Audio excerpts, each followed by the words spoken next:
Good evening, good evening. It's Wednesday, July 8th. Man, this summer is flying by, man. Back with some Teamfight Tactics. We're still trying to scale Platinum Mountain. But we're getting a little bit closer, thankfully. We're in a match with Dick Rat. That's exciting. Hope everybody's having a fabulous day, fabulous evening.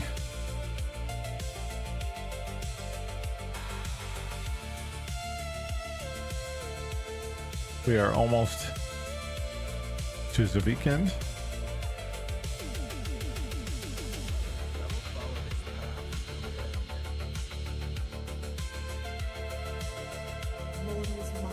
We'll see if we can have some good matches tonight. I'm hopeful.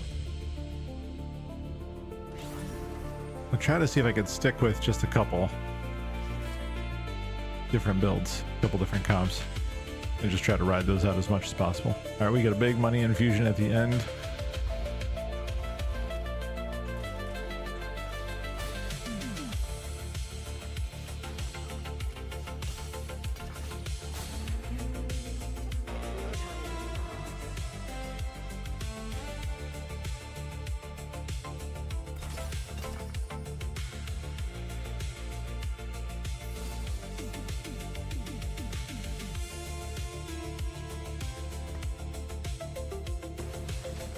See what people are getting so far.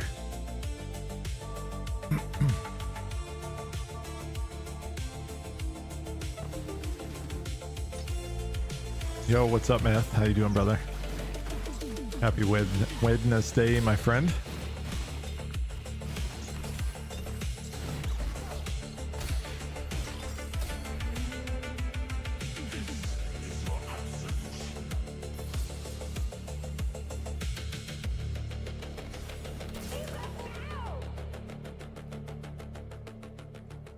Did I have a plan toggled on? I did. Let's take that off just so I don't get drawn into grabbing things I don't want or need.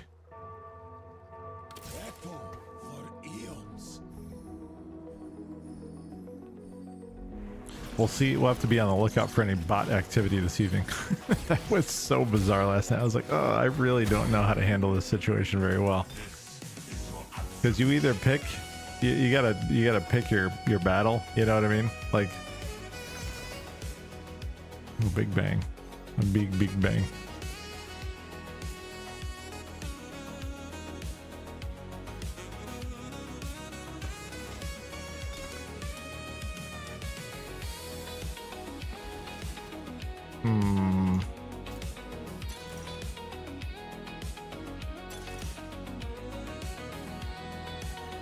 Let's grab the emblems. Rogue and Nova emblem. Interesting.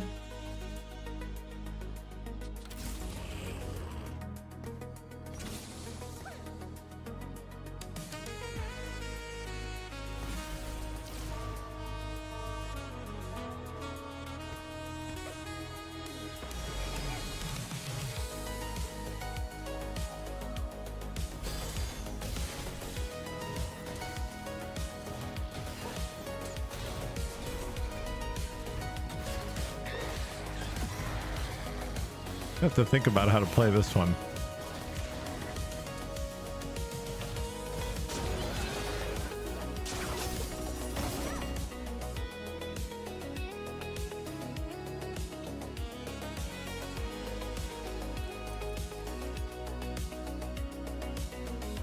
I wonder if we could do like a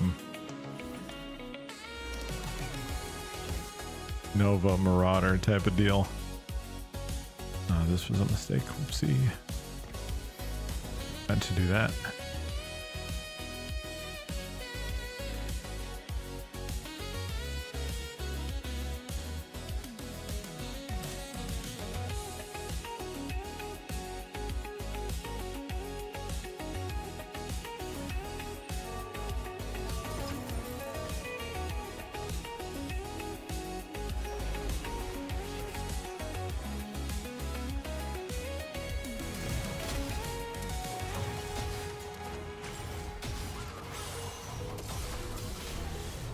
This Nova emblem could be quite good.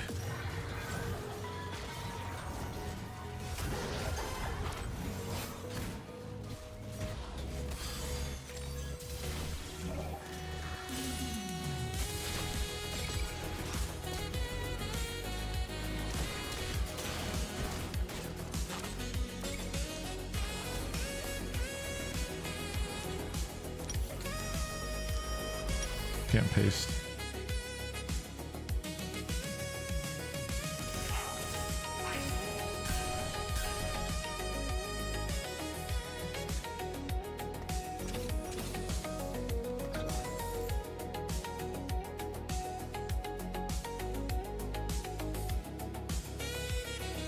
Okay, I think I know how I want to kind of play this a little bit.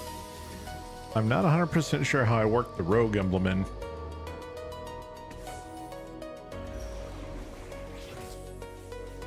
Oh, that's cool. Tactician.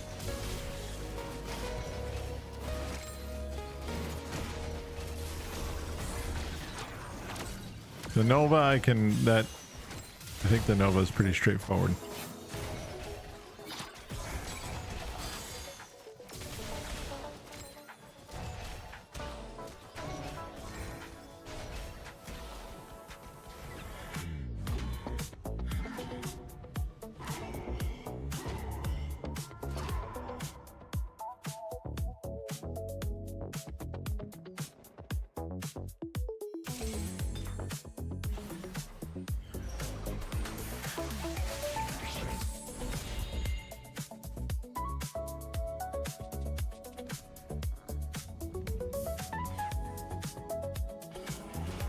Mortals will inherit the future.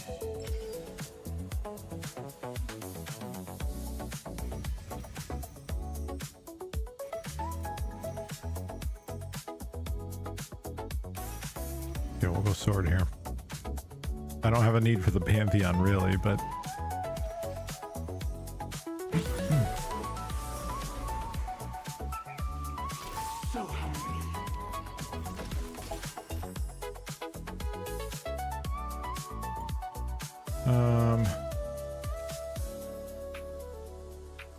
Aatrox.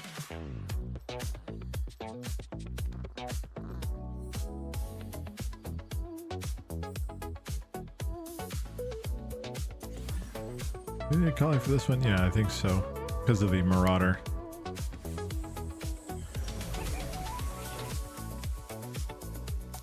Okay.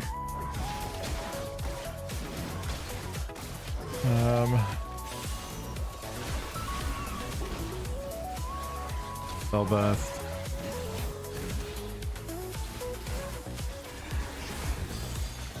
Need a Kindred. We will need a Yi. We will need a Tom Kench. And then we'll need Fiora Shen.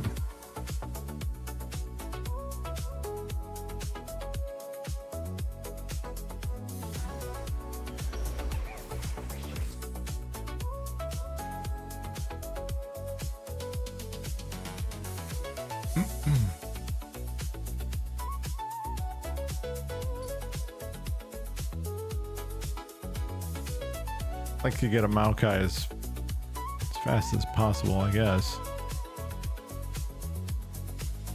So we can play Prosperity.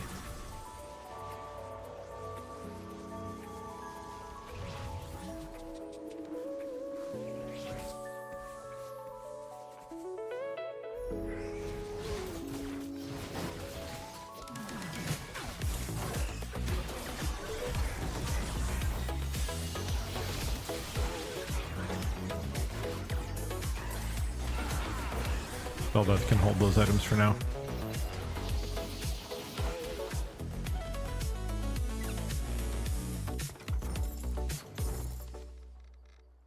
Aatrox we do need to keep.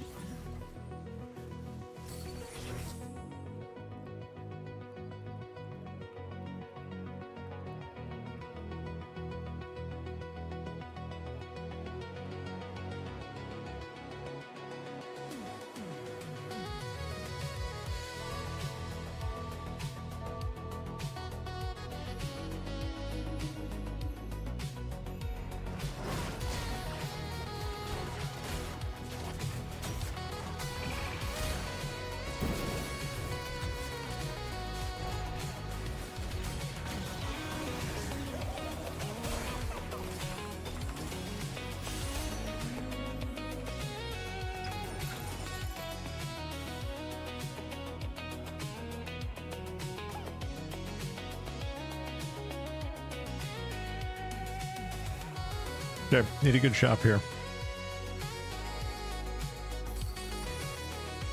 Colly's good. Get rid of the Vagar. Actually,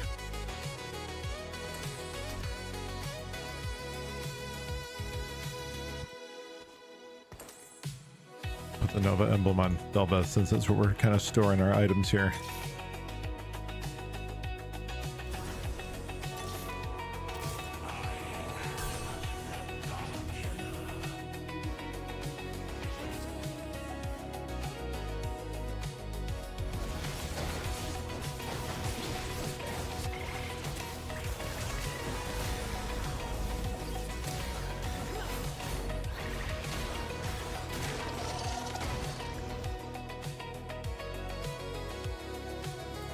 Wow, good items on that Aurora already.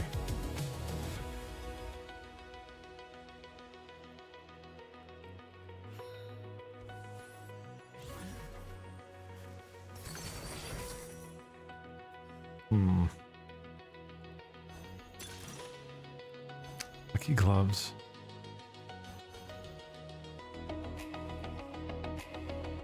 This is a gamble.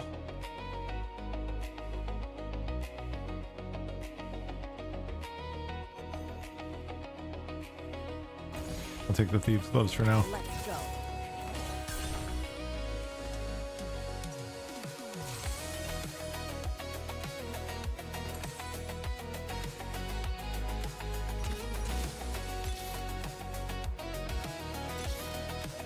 Let's go.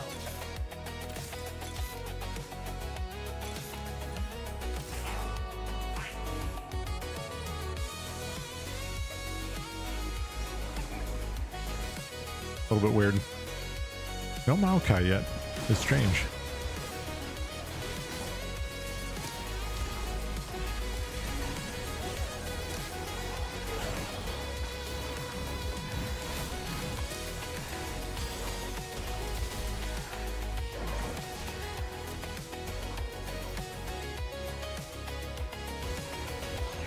Oh, close. Keeping the lose streak, not terrible, but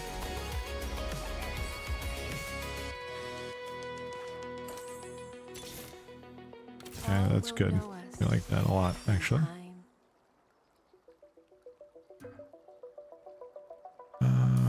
Let's think about this.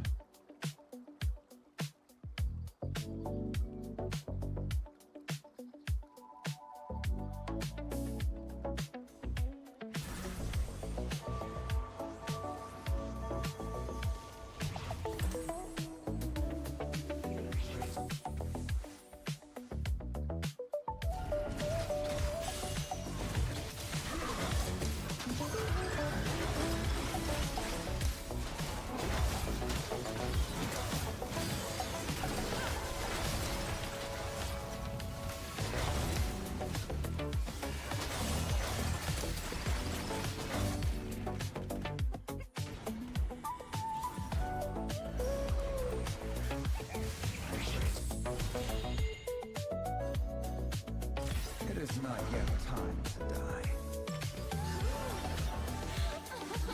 Nice. Okay, this is great. That's very lucky.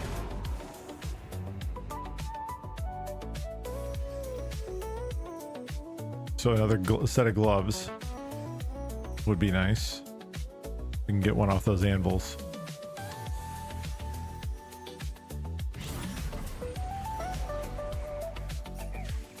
Tom Kench, beautiful. Bye-bye.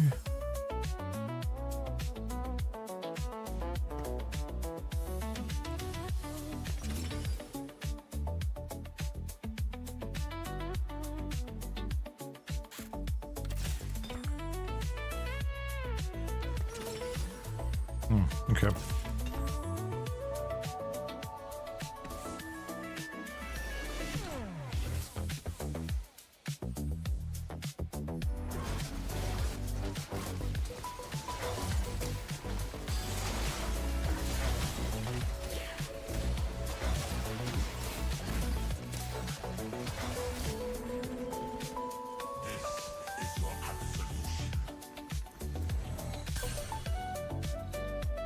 How much does 732? We're a little behind.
That's pretty tough.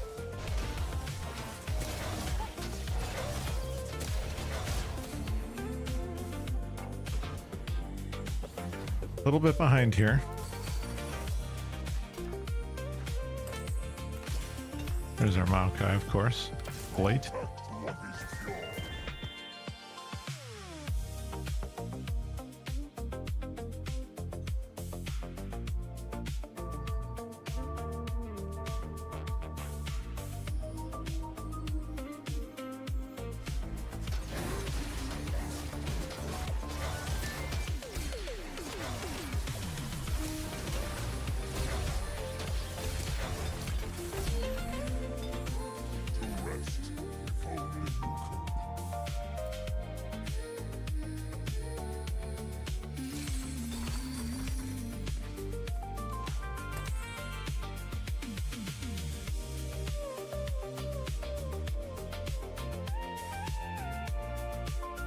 Need another bow.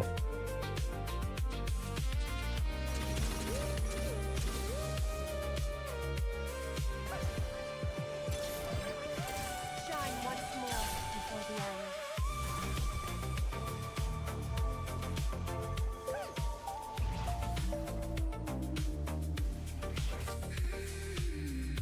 Did you ever play Darktide? No, I did not. Nope. I couldn't even tell you what it's about.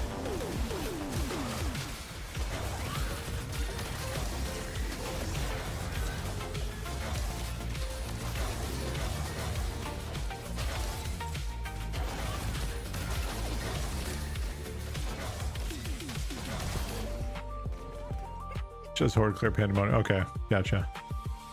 Is it fun? Like, I mean, are you playing it now? Are you enjoying it?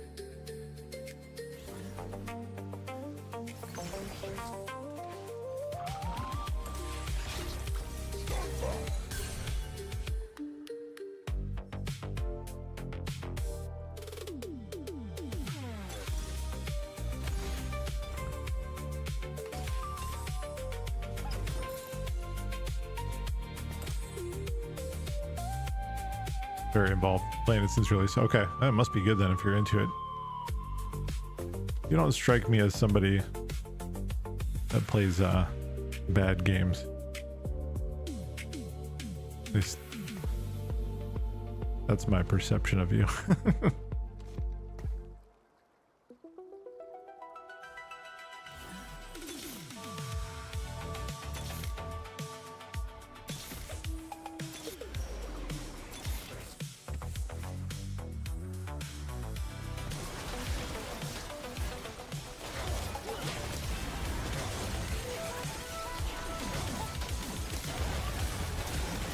Destiny 2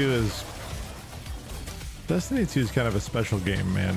Like, I'm obviously a little bit familiar with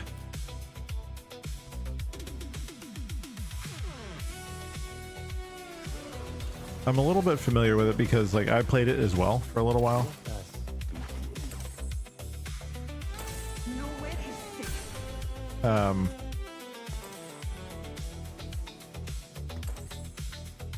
But like there were really good things about it though, you know.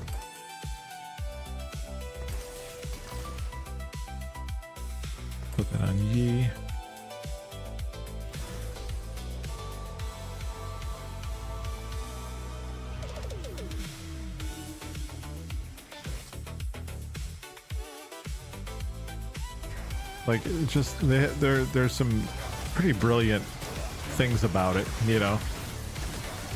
Gunplay was really fun. What I didn't realize, because I didn't play the first Destiny, I jumped right into 2, and so what I didn't realize was that it was a little bit grindier than I would have than I expected. Like, as far as like having to rinse repeat. Like, there's story and there's narrative, of course.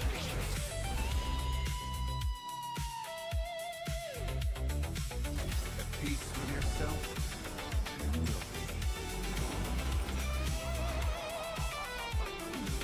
But I started feeling, the only thing I would say about it, and maybe this is kind of hallmark to Destiny and to like compared to Borderlands. You have over 10,000 hours, yeah. So obviously much more than me. And I wish the BattleNet launcher kept track of hours played. Let's end this.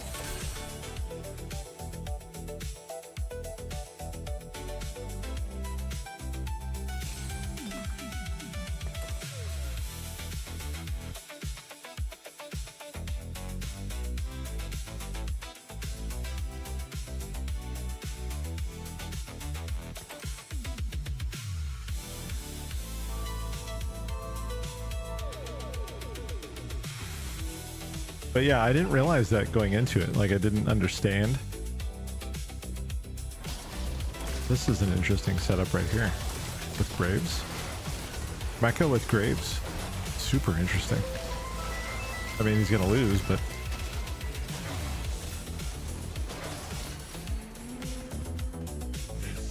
I didn't even notice. I don't think he has the right items on Mighty Mech either. Back at it again. Yes. Sounds good, Meth.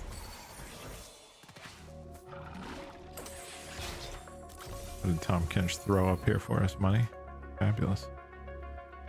We like that. Hey, Ivy.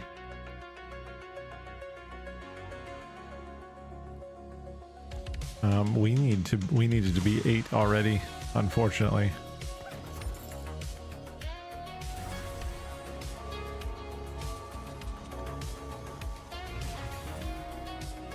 I am doing very well. How are you? How's your night?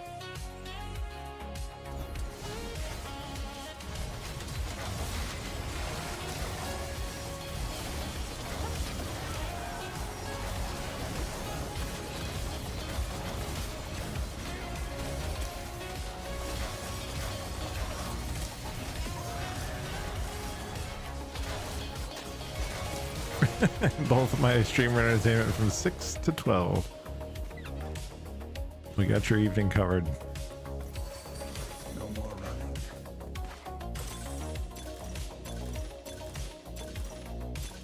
Come on. There we go.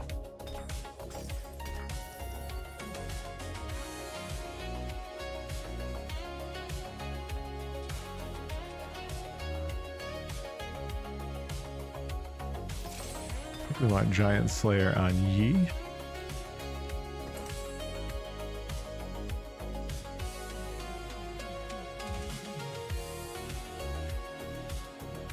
I do need a striker's flail, so maybe I can make another thieves gloves right now, though.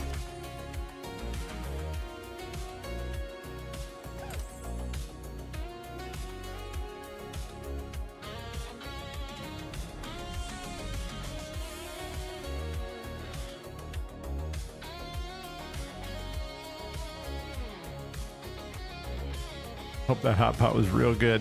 Always the hot pot, you know.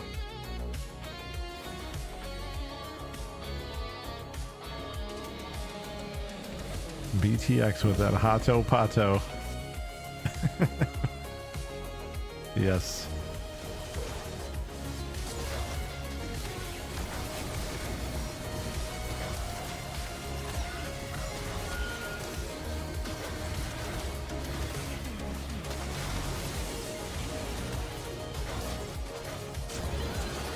We need more damage, man.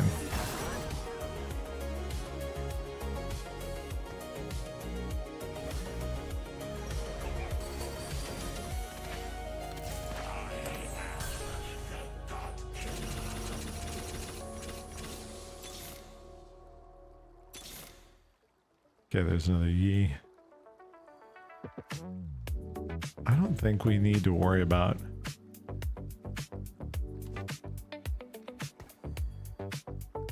Does it matter? Sorry, I'm sputtering out sentence fragments. I was just thinking whether or not I needed to worry about 3-starring my Akali, if I should have sold the 2-star that I had on the bench. But I see one right here. We're pretty close. What's up, Arkeem? How are you?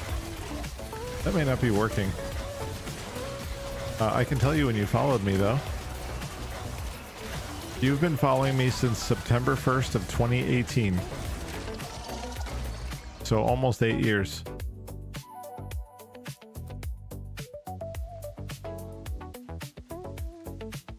But you used to, I think we talked about, you used to follow me under a different, you had a different name, if I remember right.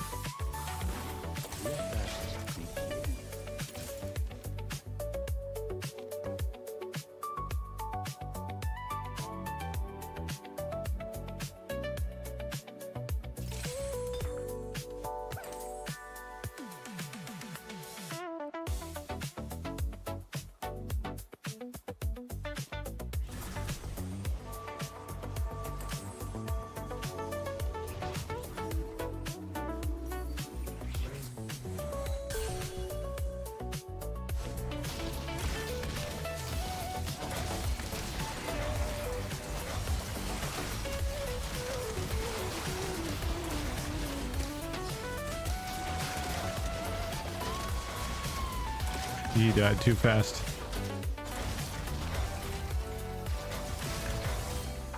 Oof, man, that was close. We barely squeaked by. I need to be able to get to 9 here, though. It doesn't seem very likely, but we'll try our best. That helps.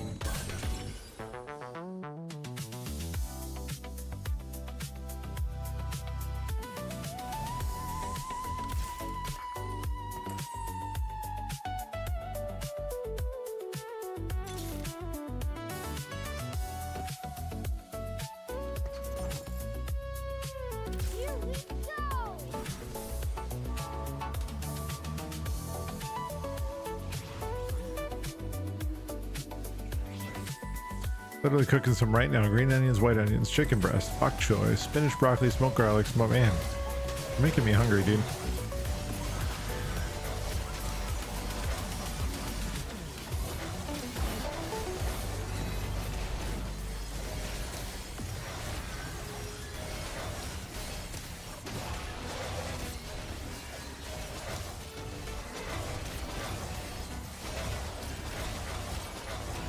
Oh my god, dude, are you kidding me with this? That Jax is annoying, dude.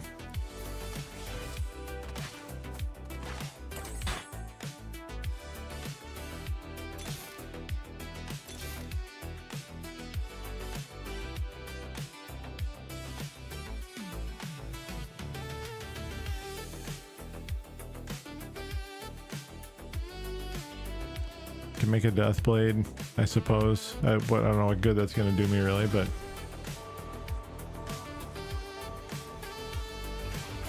this guy has this wild parasite infecting 1,000 plus people boiling. Oh my god, yeah, you were talking about the water. Yeah, you were talking about that not too long ago.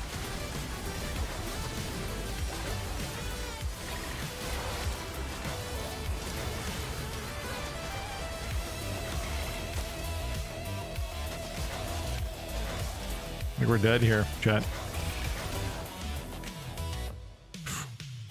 We got 2 health left. I hope you stay safe with all that, man.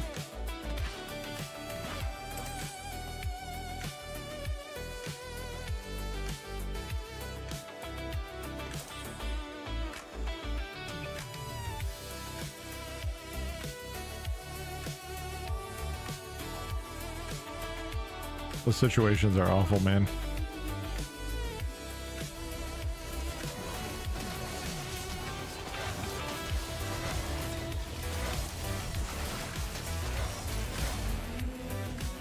Give me something useful here. Striker's flail.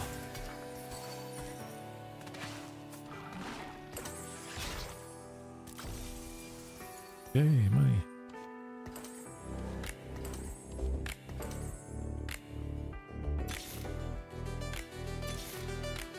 Let's end this.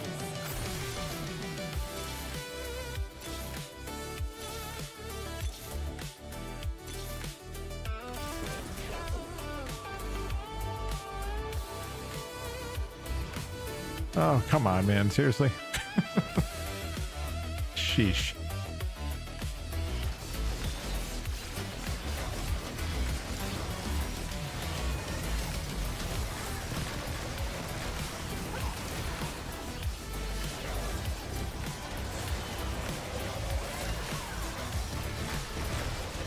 I think we're dead. Yeah, we're dead. Damn, we were close though.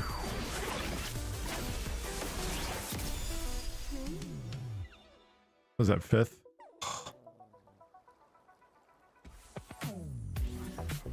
Bummer. I'm disappointed with that. I'm like especially disappointed with that one because we were like right on the cusp. Okay. Honestly, just hope it isn't the next big thing hitting the country. Seeing reports hitting Upper Peninsula and local states. Look at this.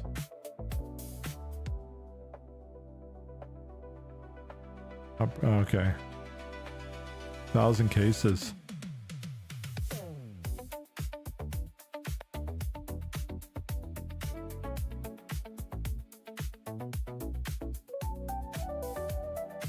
Rebuild the streak. All good. All good. You know, come on, you guys, when you want to, when you can. 6-year mod anniversary. What's up, Luscious? How you doing, brother?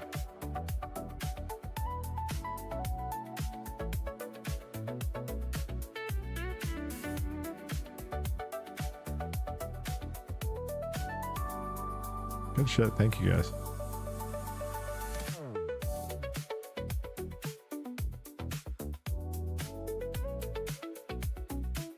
Yeah, come when you guys can. Come when if I'm not doing anything interesting. Like I don't, you know. Plus, it's late at night too. So streaks are gonna be broken. There's gonna be nights when I'm boring or when I'm playing is boring. I get it. It's all good. Life also happens, right? Probably most first and foremost.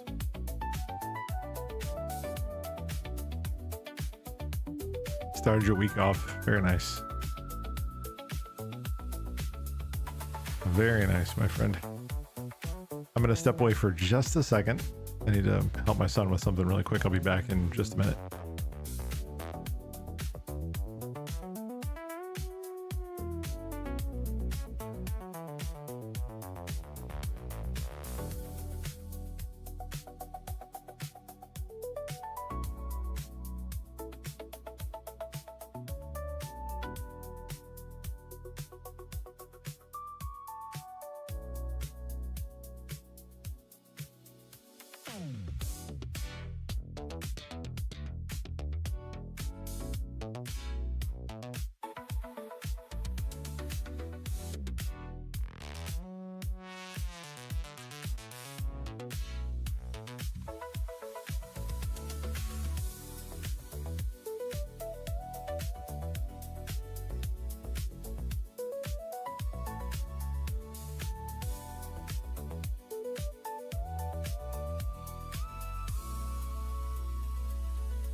All right, I have returned.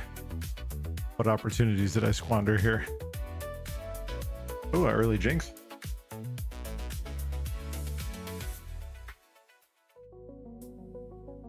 Hey, congratulations, man. That's a big step.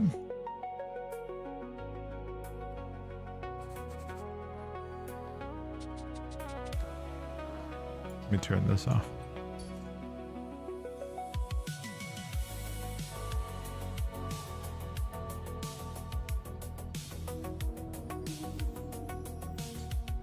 Kind of hoping I can play some, like I'd like to eventually like do anima and get like a big anima item.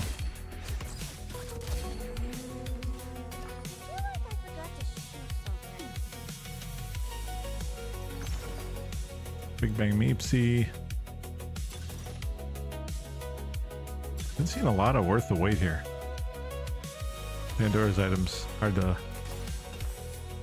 pass that up though, yeah. Everybody panic.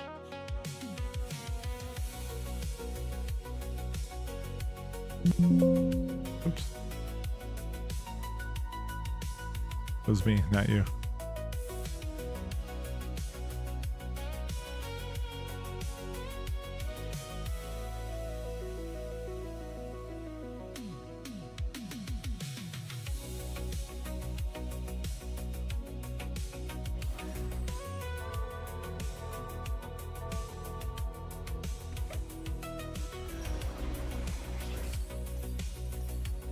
Hoping I can find some gems out there that aren't built in the 70s or 80s.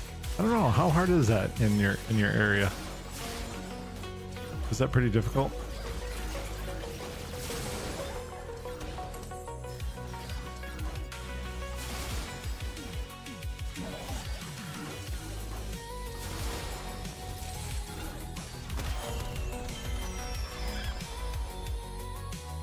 In town, that's what the options seem to mostly be. Yeah.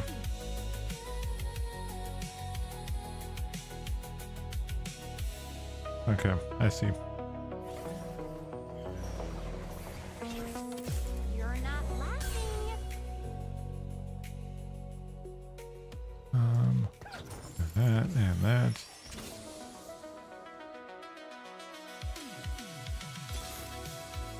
Everybody panic.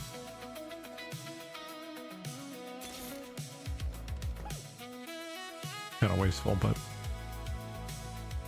brand new stick builds put there about 35 minutes out of town. Brought my first house to start with a laundry list of issues. No, dude, I don't blame you at all, man. We had a similar conversation not too long ago, right? Talking about issues with home ownership and paying for expensive fixes, and yeah, it's not a good situation.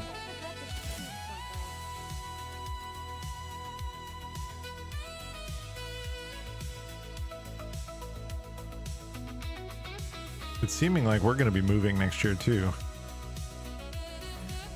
Oh, out of Florida. Not a huge fan, but Let's go. yeah, my son wants to move back. Like, I'm really kind of pushing for it. He does not love Florida. He doesn't care about it at all, in fact. Like the opposite. He wants to be back up here close to, you know, my mom's down in Florida, but my mom's like retired now, so she can kind of do whatever she wants. In fact, she's coming up here next week. But yeah, he wants to be back up here for high school, and he wants to go to college up here. He doesn't care for the heat. He doesn't care for Florida. He certainly doesn't give a shit about like any of the tourist stuff that like we enjoy. And some of that I think is due to the fact that we've overexposed him.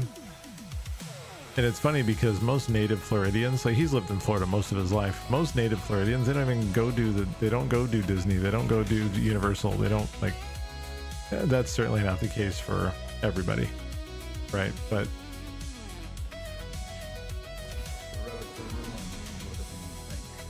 he does not care about it, man. He doesn't give a shit. He's 13, gonna be 14 soon. Oh, I'm extremely happy in Florida. Yeah, I don't want to move, but yeah, it's not just me, you know. But you know, we will have had 6 years there, so like I really have no business complaining about it. But yeah, I for sure don't have any interest in leaving. It's a kind of a selfless act, you know what I mean?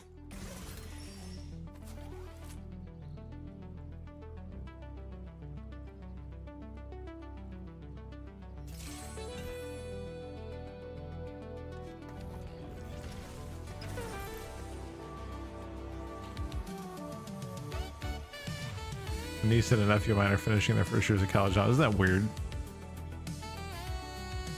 Passage of time.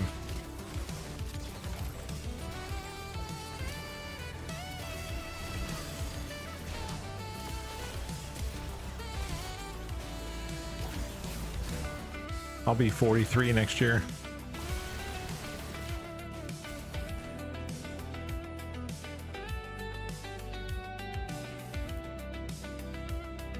Like when I started streaming, I was like 35, 36.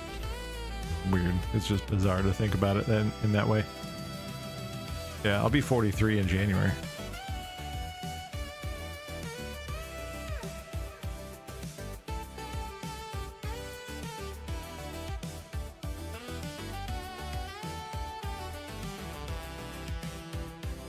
This would be useful on my Belvath.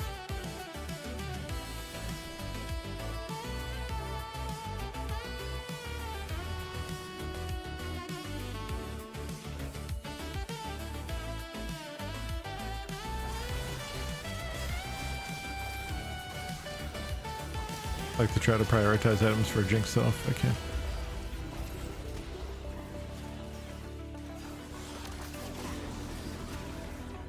But I mean, we work from home, you know, like my wife and I work from home full time. So like the way that we're kind of looking at it, because my wife, I think if it were just me and her, like let's just say like, let's say our world was different. We didn't end up having kids or we didn't have kids or whatever. We would never leave Florida, you know, like we both are pretty happy, really enjoy being there. That's our spot. But we can travel often, you know, if we decide like, hey, we want to go jam out and do something for the weekend. My son doesn't want to participate. I'll just go long weekend, 3-4 days.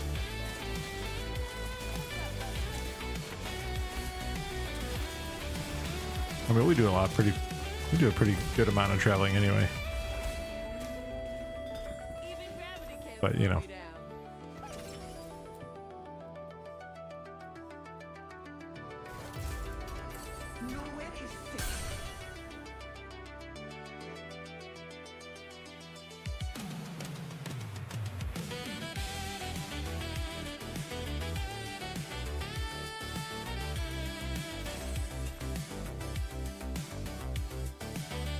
so you're moving because your son dislikes it there. Just interesting consideration. My parents would never do that when I was younger. Yeah. Same with mine.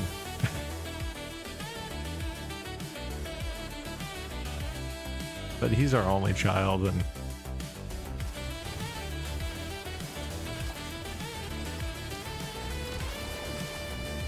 he's lived in a bunch of different places at this point. We have no reason really to say no. You know what I mean? Like that's the other thing. Like I would deny him what he wants for his high school and his college. Like I would deny him that just because I like to go to Disney World. You know what I mean? Like I like Florida. I like not paying state tax as well. I do enjoy that also.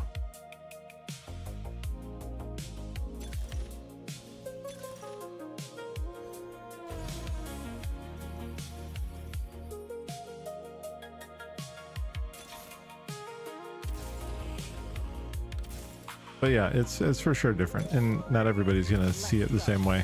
Like I said, my family wouldn't have been able to do that. But then again, nobody in my family worked from home full time either. You know, so like our situation really can't be compared. You know what I mean?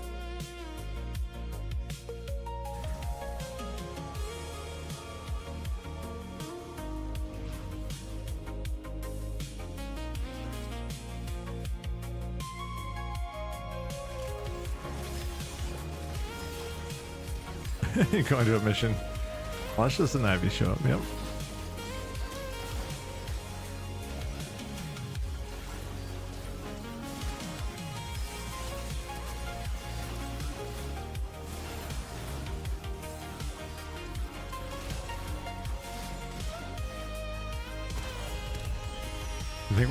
I think we're gonna struggle to make this work, unfortunately.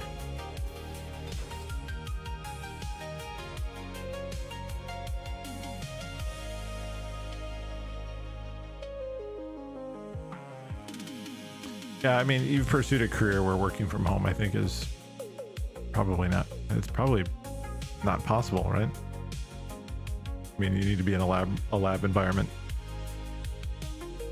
everything that I do for my job, I can do it from anywhere as long as I have internet. I mean, I hold meetings and give direction, and as long as I have internet, I have my work laptop, I can work from anywhere. Virtual backdrop. My work is totally different these days anyway. I don't do any programming. I don't do any...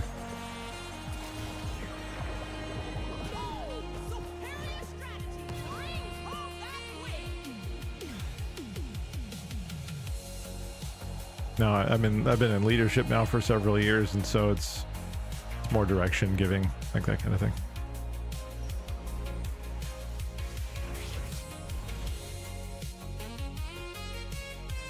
I will bring justice to this world, no matter the cost. Not seeing what I need. We're gonna probably get close to the demotion zone.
I mean, there's no pivoting out of it at this point. I've already committed pretty thoroughly.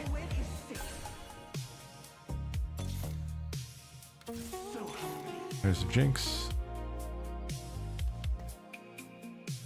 I lock that.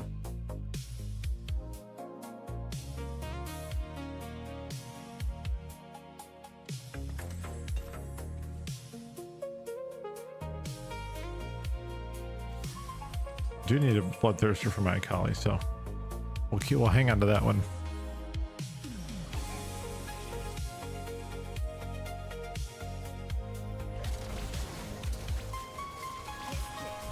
I haven't seen any Maokai at all. Not once have I seen it in my shop.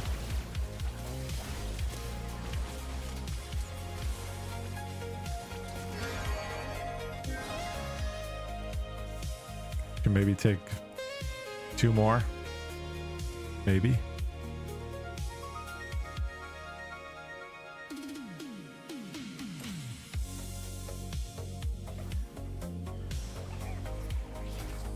Everybody panic.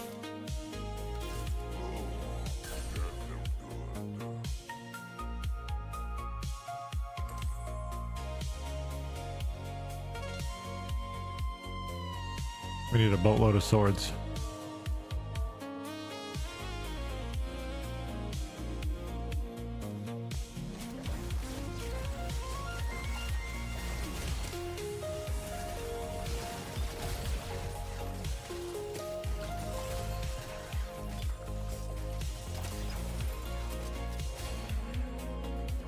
Even gravity can't slow me down.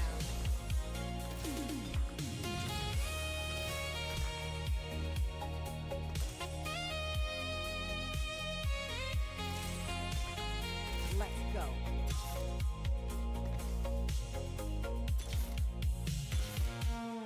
Let's end this.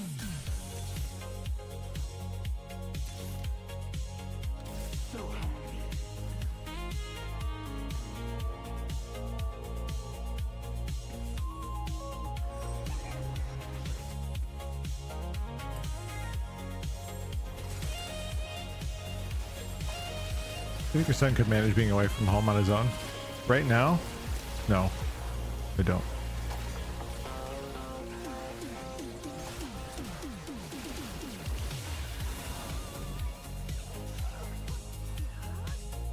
Possibly.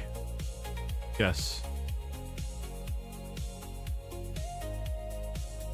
I mean, we've already, so let me, I can give you a little bit more information, I guess.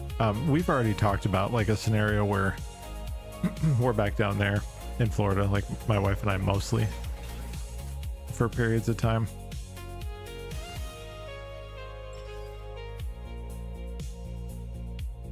Like we've discussed a little bit of that.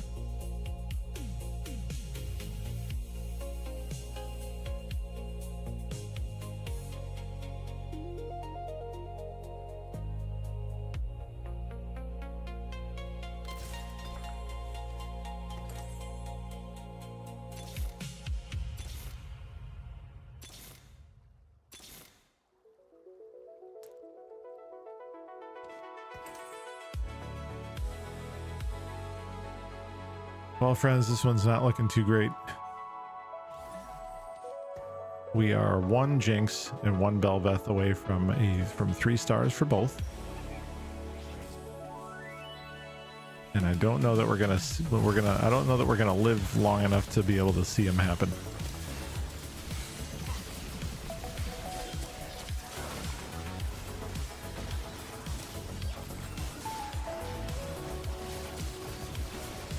We never got a Maokai, so we never got a big thick tank up front.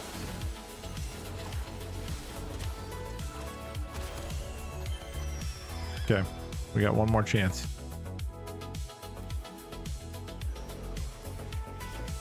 Okay, there's okay. And there's that. Good. Okay.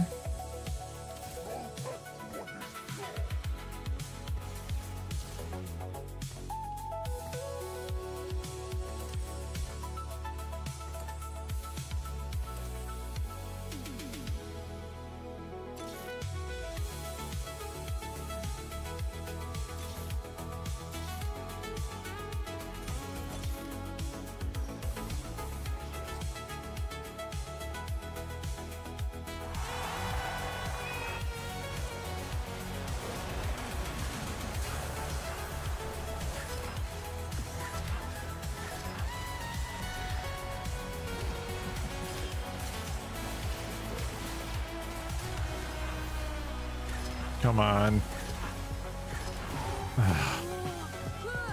Yeah, we were so close, man.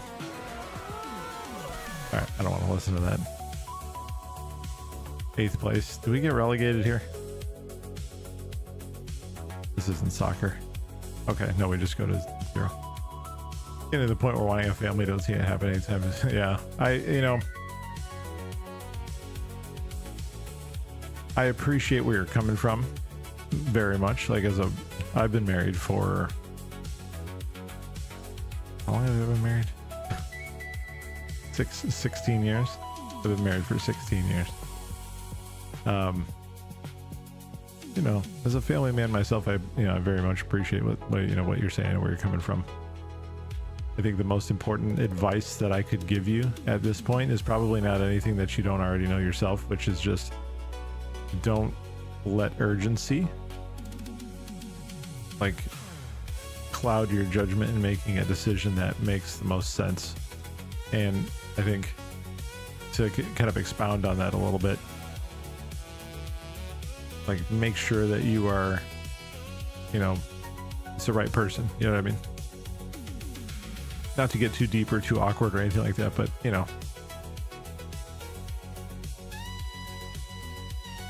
it'll happen when it's meant to, you know what I mean?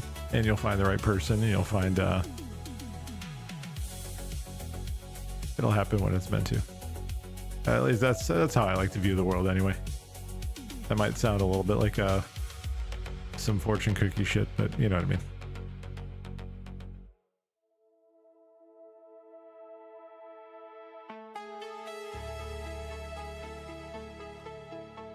Urgency versus loneliness versus longevity. There you go. Somebody had to be able to articulate it better than me, The righteous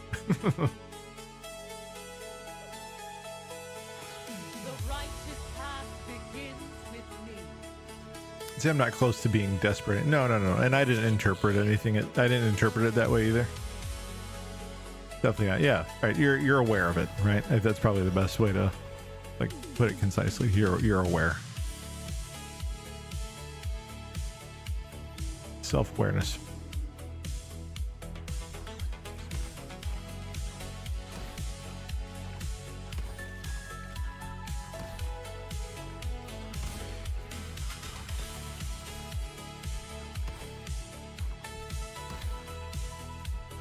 Yep.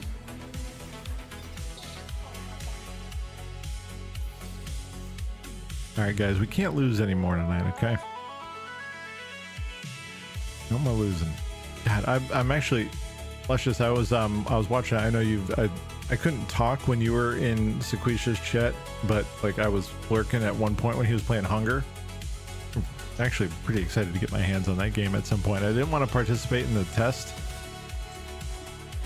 just because it's so early. I want to play it when it's a little bit more polished. Dude, Hunger looks good, man. Looks like a solid experience.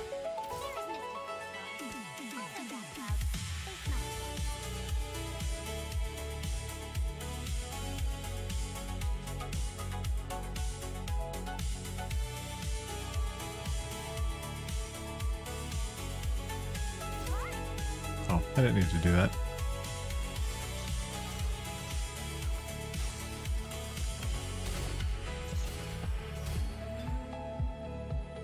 My mom has talked about that she's glad I'm working in a hospital so I can find an RN to marry, but so far all the good ones are scooped up and the rest might be hoes. Oh man. Well, you know, that can be a problem.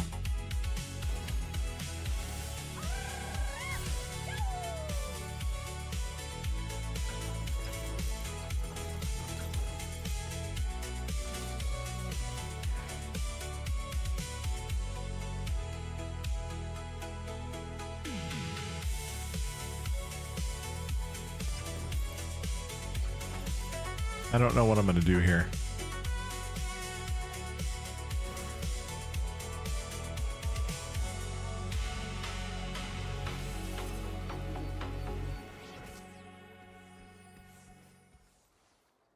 One of my coworkers has worked there close to 18 years, so he knows a lot of people. So like, it's about one girl. Oh, she's married. No, it's my other.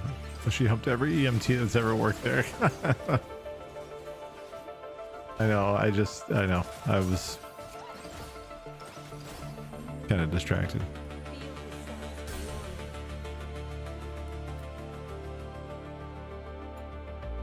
I turned that off. Okay.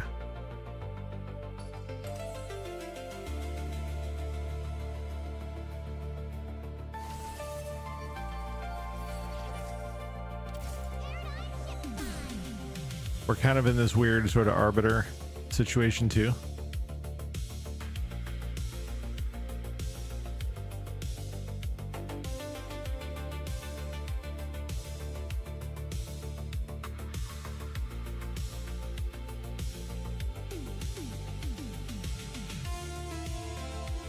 Math, appreciate the 79, my man. Thank you for that prime. Appreciate it, brother.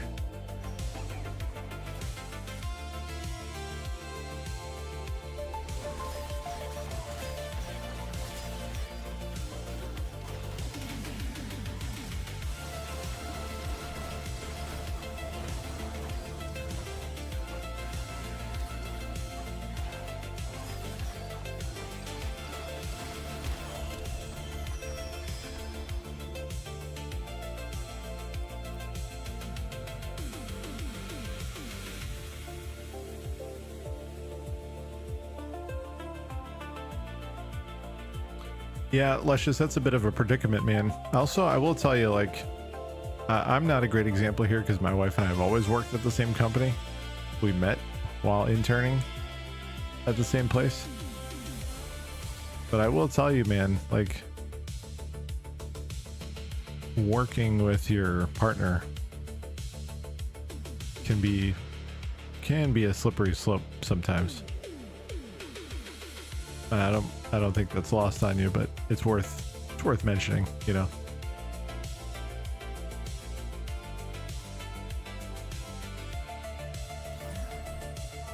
So shit we eat. Yep, that's the one. And there's a fair bit of truth in that. It's can be difficult sometimes to manage that.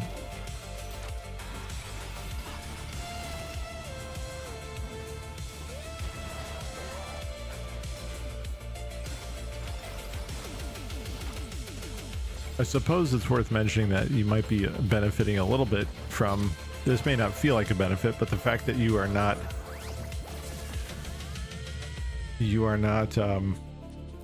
dealing with family pressure where your parents are like, you know, you're the first one to be in a position to have a family and kids, and you're being pressured to do that because you're the first one and they're waiting. You know what I mean? Since you have a brother and nieces and nephews, that pressure's been, you've been relieved of that. Similar to, you know, the whole thing where it's like, don't shit where you eat, that like I can speak to that from like having dated a neighbor. Don't ever do that. Like don't do that. Don't date a neighbor. That may seem like it goes without saying, but it doesn't always.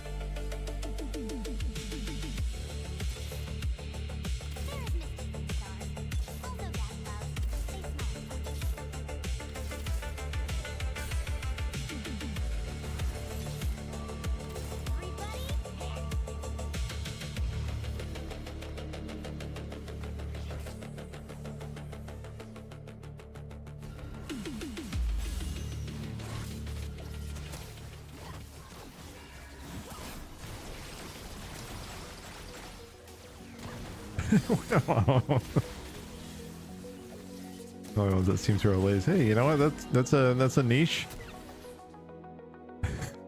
It's a niche department, man. You know.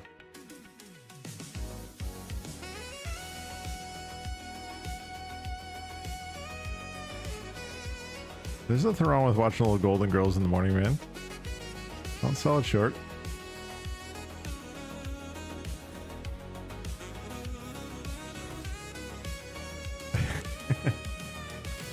You know what I'm saying?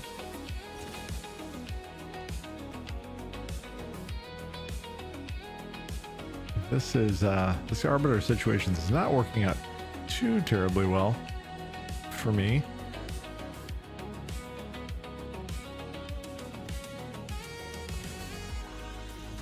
All right, there's our enema. I know, dude, I'm struggling on this one. This one's going poorly.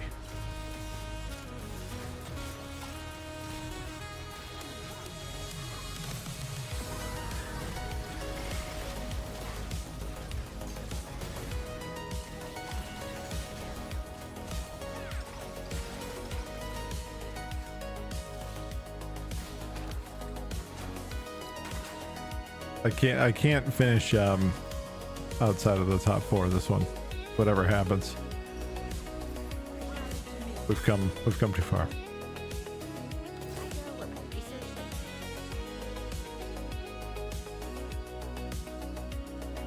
I don't know what to do about this situation either, because this is not really part of my plan. Or if I had a plan, it wouldn't be. It's not part of my plan. But, you know, the plan that I don't have fully formed yet. I have a lot of Melio, and I'm not entirely sure what I'm going to do with that yet.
Okay, hopefully stabilizing a little bit here. Reading a book.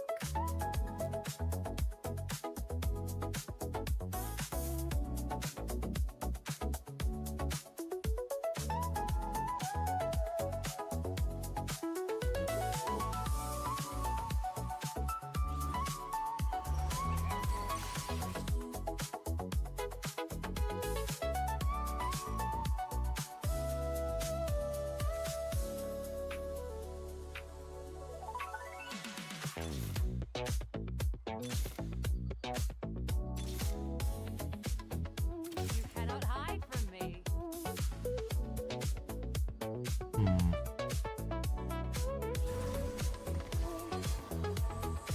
Vanguard is probably wise here.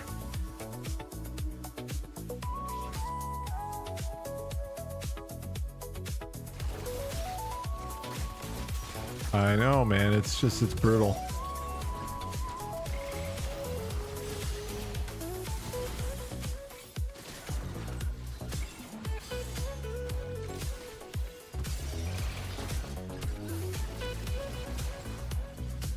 I think we're stabilizing for a little bit. I think this mid-game pivot is going to be... Feel the sun's glory. I think it's going to be a little difficult for me, to be totally honest. I will bring justice to this world, no matter the cost.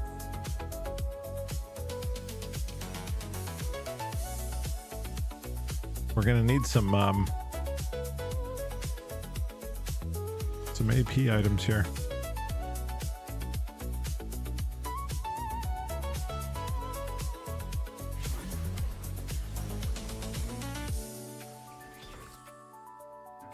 All right, I think we're going to say goodbye here.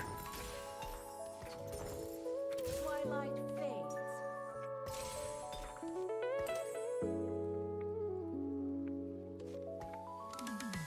There is mistiness in the stars. Also gas clouds. They smell of farts.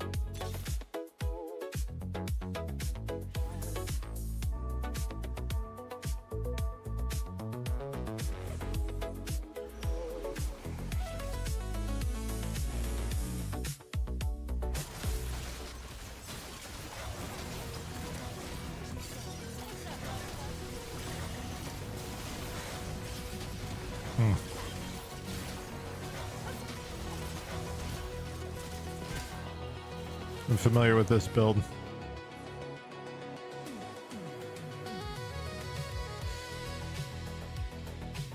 It scales pretty well, this one. If they can build on this Kindred.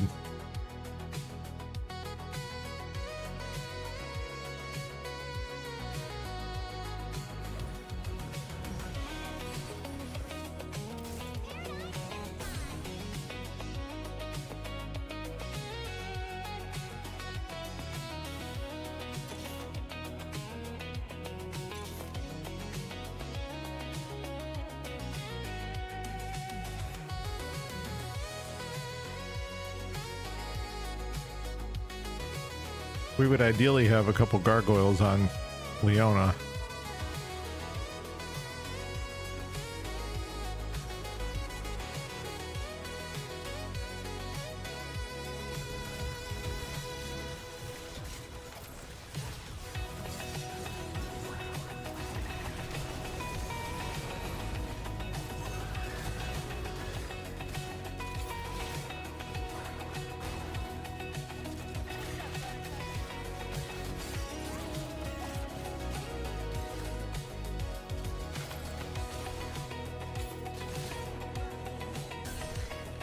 Okay.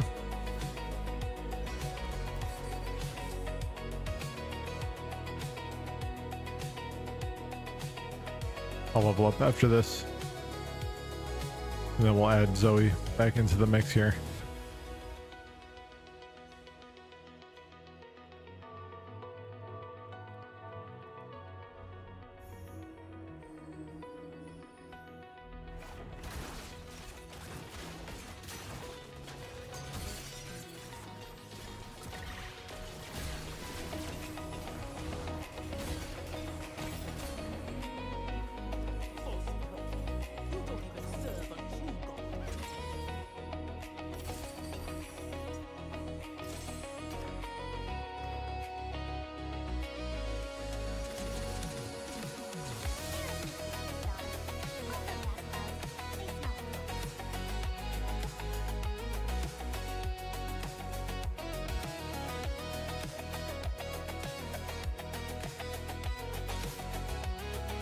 Okay, this is very good actually.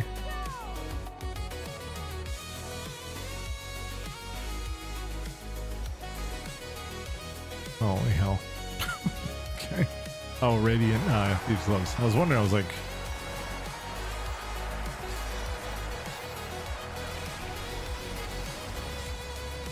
how did they get all those Radiant items? That makes more sense.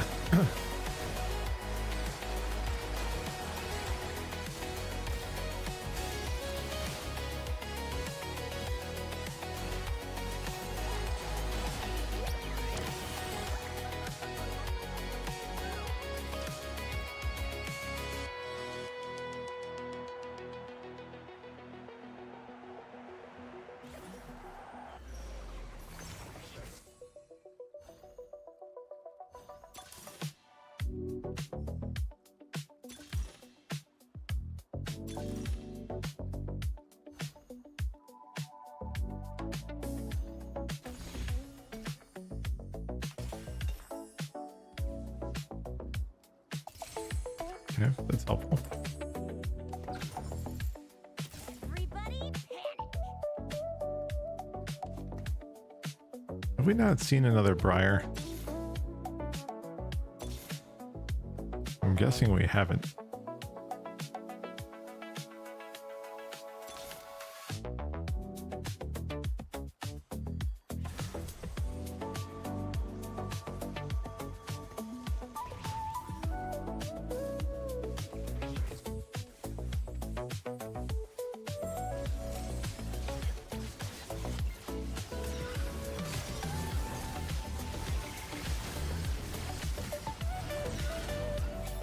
Okay, well, this is bad for us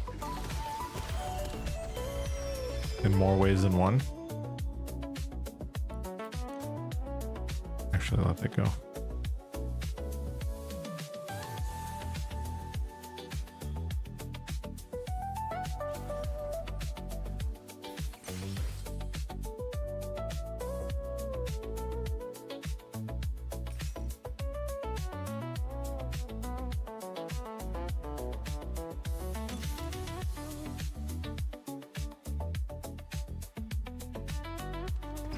My god doesn't want peace. There's mischief in the stars. Also gas clouds. They smell like farts.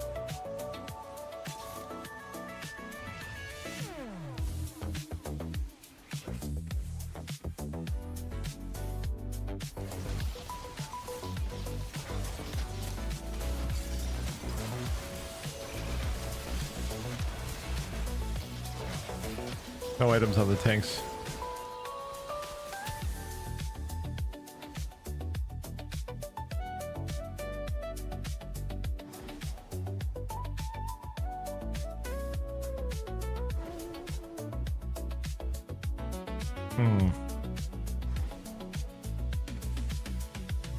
I think I'm kind of caught in between two comps here. Rejoice at your redemption.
Yeah, we're very screwed here.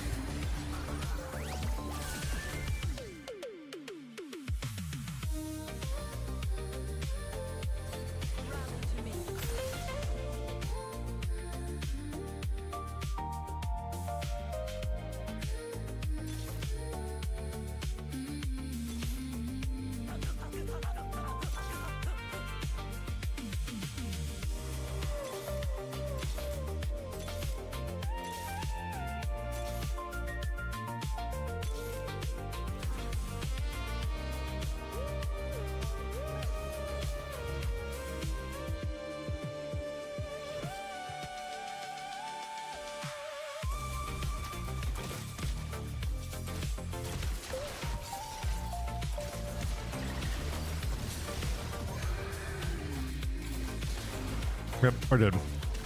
This was poor. This was a bad decision. This was like a couple of bad decisions.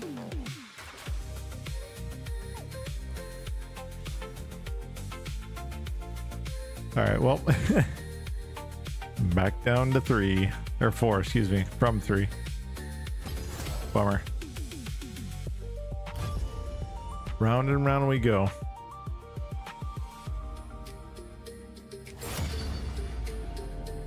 That was a weird one, and I don't think I handled it super well.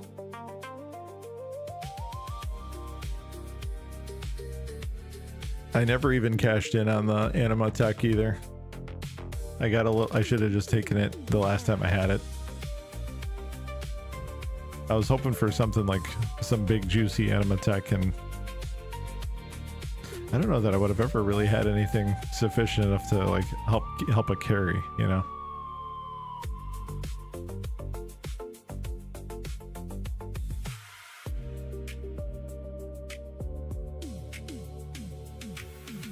That, and I just didn't have any econ either. No tank items, no econ. Yeah, it's just kind of a bummer all around. I had to roll down out of desperation for the most part.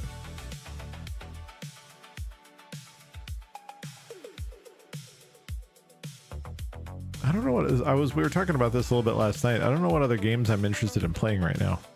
There's a couple games that I think that are coming that I'm a little bit excited about. I'm looking forward to Halloween. I don't know what kind of shelf life that's going to have for me, but I am looking forward to playing it. Hunger seems fun. Same sort of situation though. I don't know that that's, oh my god, seriously. I don't know how long that's going to hold my attention. Like, is that, I don't know if that's something I play for a month and then I'm sick of it. Like,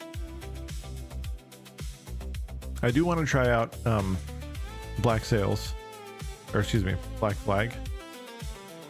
Black Sails was the TV show.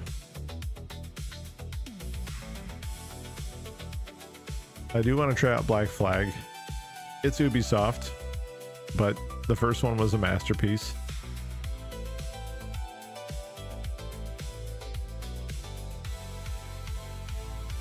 So I do want to give that a go. Aside from that, like there aren't too many games that are tickling my fancy right now. TFT is, when I'm not like on an endless losing cycle.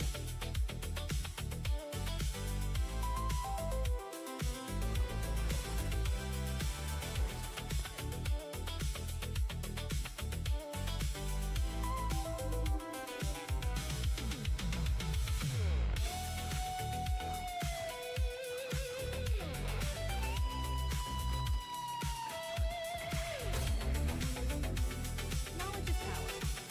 I read this book.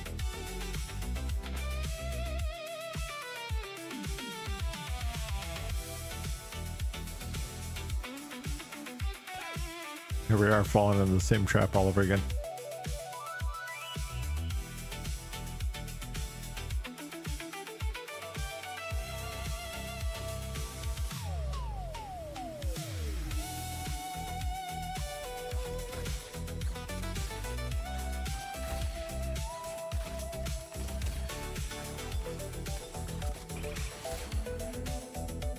Knowledge is power. Yeah, they've got a good opportunity, man. The one thing that I'll say is that I thought that the forced comms, well, it wasn't forced, but I think that has a mixed, sort of a mixed reception for people.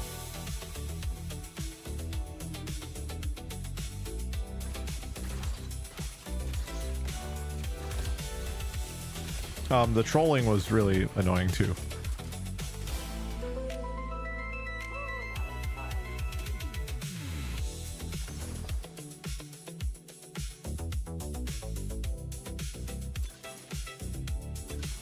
Yeah, if they do it pretty much exactly how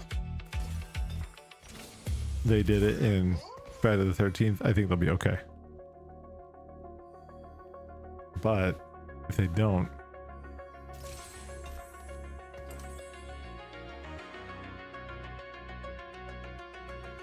We just have to see.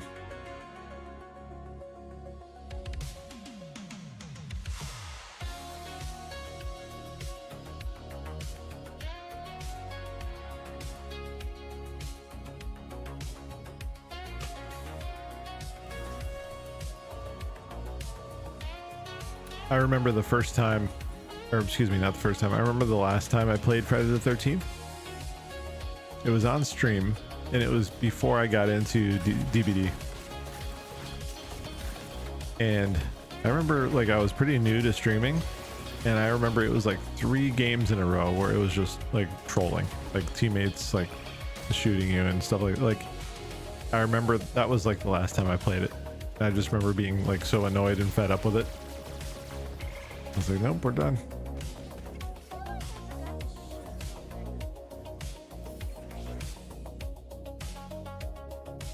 Then I switched to Deebs, and the rest is history, if you will.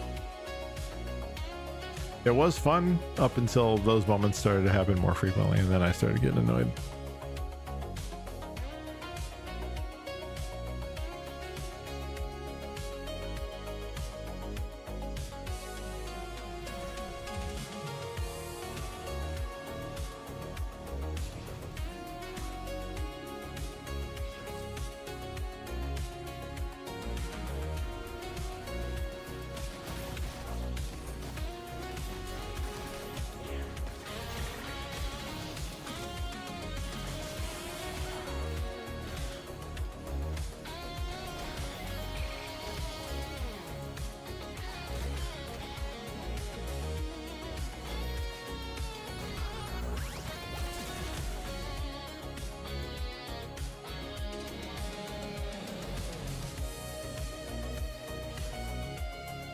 My God doesn't want peace.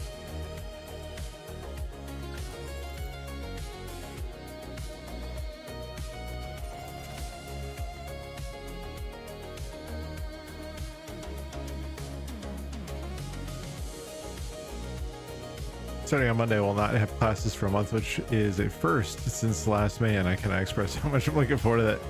I believe it, man. If you get a breather. So remind me, because I know we've talked about this before and I just can't remember. When are you done? Like, when are you perma finished?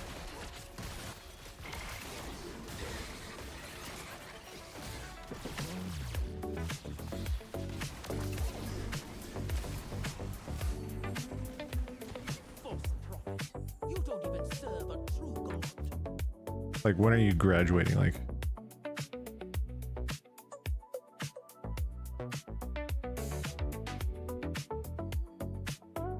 gotta restart from 0.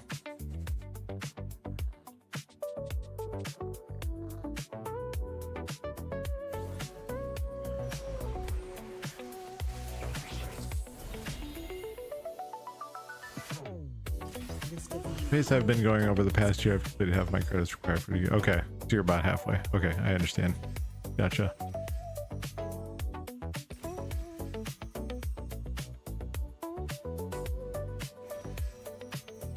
It's gonna feel so good when you're finished, man.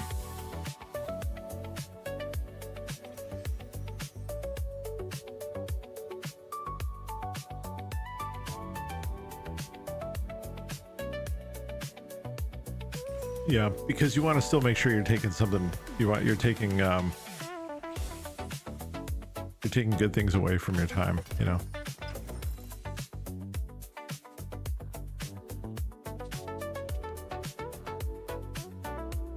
Want a job that pays adult money again? Yeah, no, I get it, man.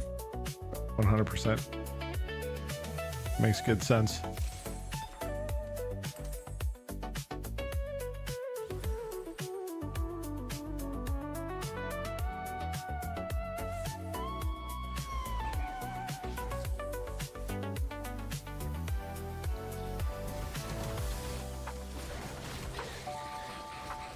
We go back in time and have that blissful ignorance again.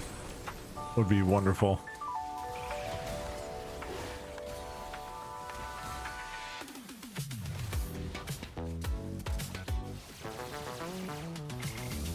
Like when I was a kid, like the biggest concern I had was how I was going to get to the mall on a weekend. You know what I mean? Like big first world problems, you know what I mean?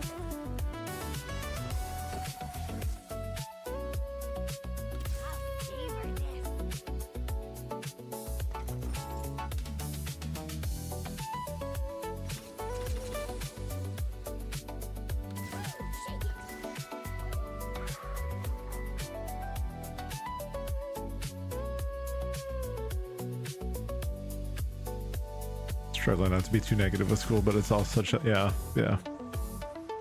It's a scam.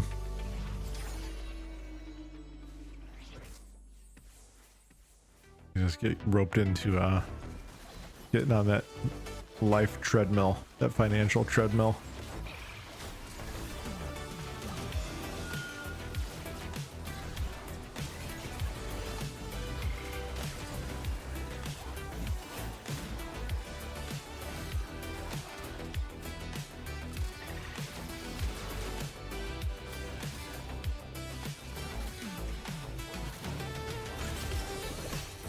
As an adult with life and job experience, the crap they're feeding kids about what's helpful or useful is pretty angry.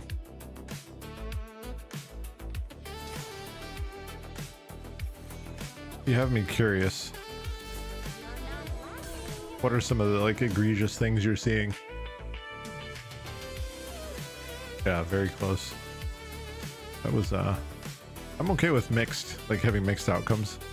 You don't get the bonus of the lose streak, but like I get to hold on to my health.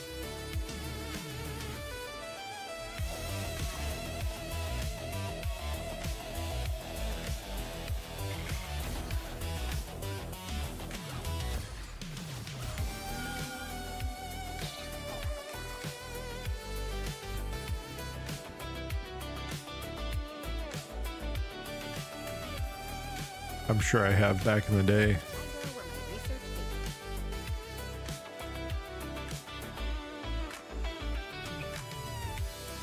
But it's been a while.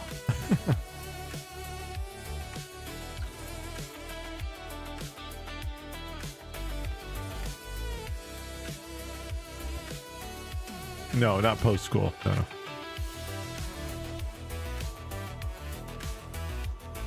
Hey William, how are you? 40 stream streak. Holy smokes.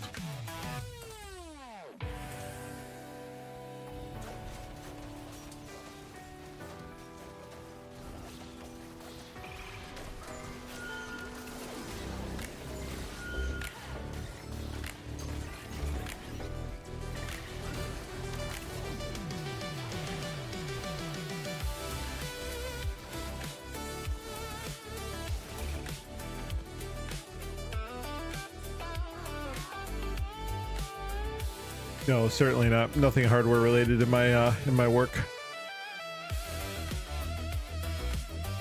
or in my personal life, for that matter. I'm consistent, yeah, for sure.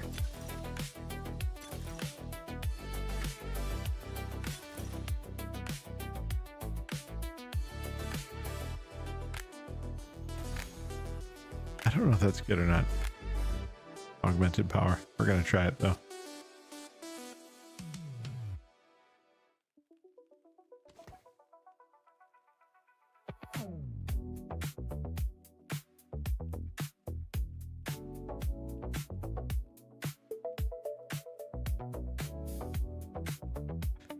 It's so one the way the instructors talk about these classes, they wax eloquent, like we do all this stuff and then all the time in your job.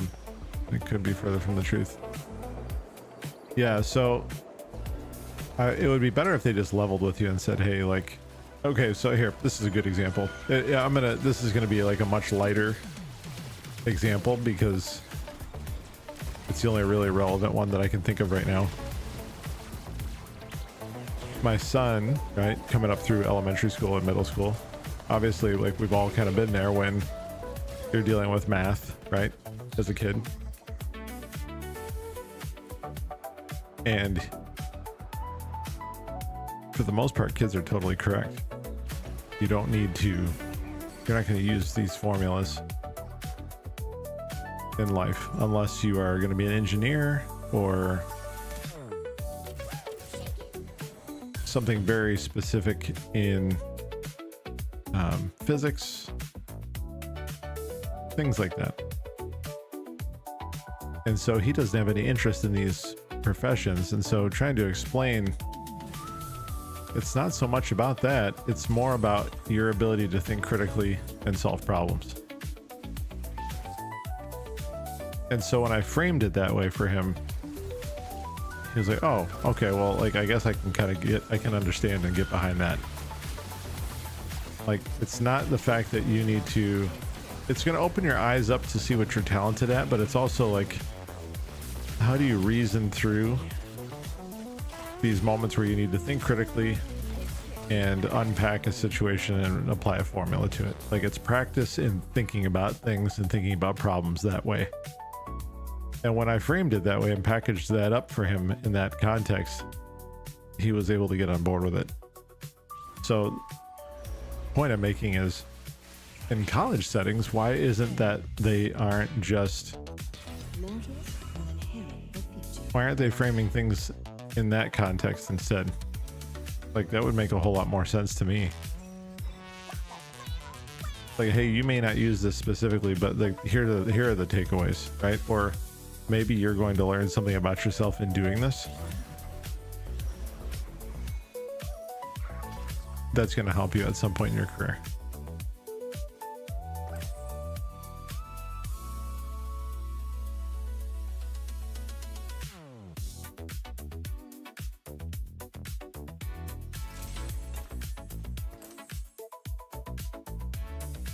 One college in its current form to collapse. I've seen the news that they are.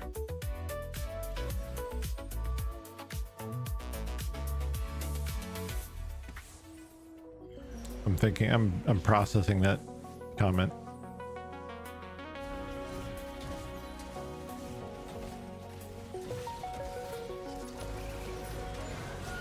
I think school's shutting down. I hate how they've gotten a free pass and just operating like a business. There's kind of a lot there. At the end of the day, you go to school. Well, okay. This, you could go a whole bunch of different ways with this. Some of it has more truth in it than others. But I think generally speaking, the institution of college is to advance our society, right? And to educate people and give them perspective and give them more tools to be more deeply contributing to the advancement of our society, right? Like, that's like, if I were to kind of boil it down in the most generic way, that's, I think, probably the best way I could do it. But in order for that to be successful, you need to have engaged students, right? So it's inherently broken in the sense that most people go to school because they feel like they have to, and capitalism exists in such a way where businesses are going to simply just look for, hey, you know what, this person actually committed to the 4 years or whatever, and that's enough for me, right? So the system is definitely broken.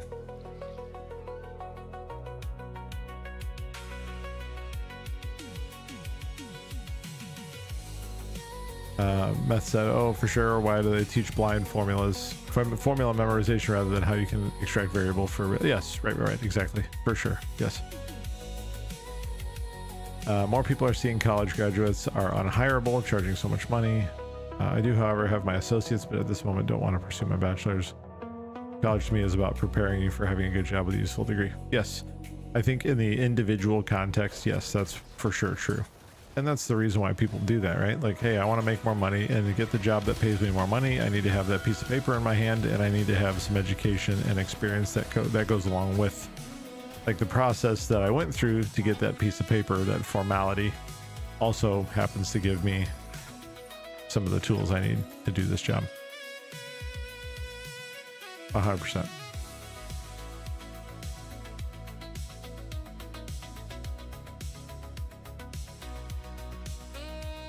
In the scheme though, in the scheme of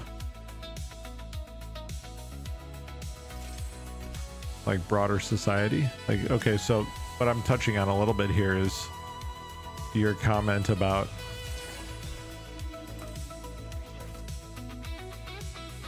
colleges operating like a business. They sort of have to, in a way.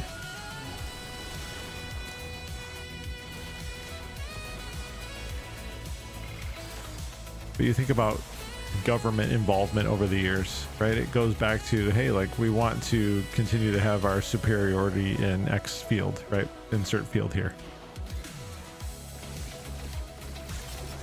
Another close fight. I think it was the same person. So we're going to work with you on the low, and we're going to subsidize X, Y, and Z, and we're going to, you know, all these things are going to happen that we're going to kind of work with you behind the scenes on.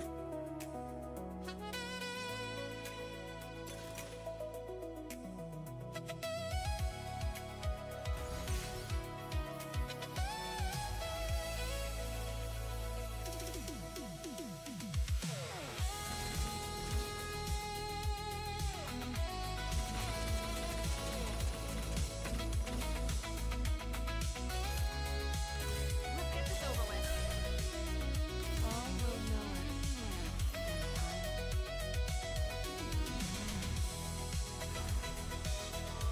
You cannot hide from me.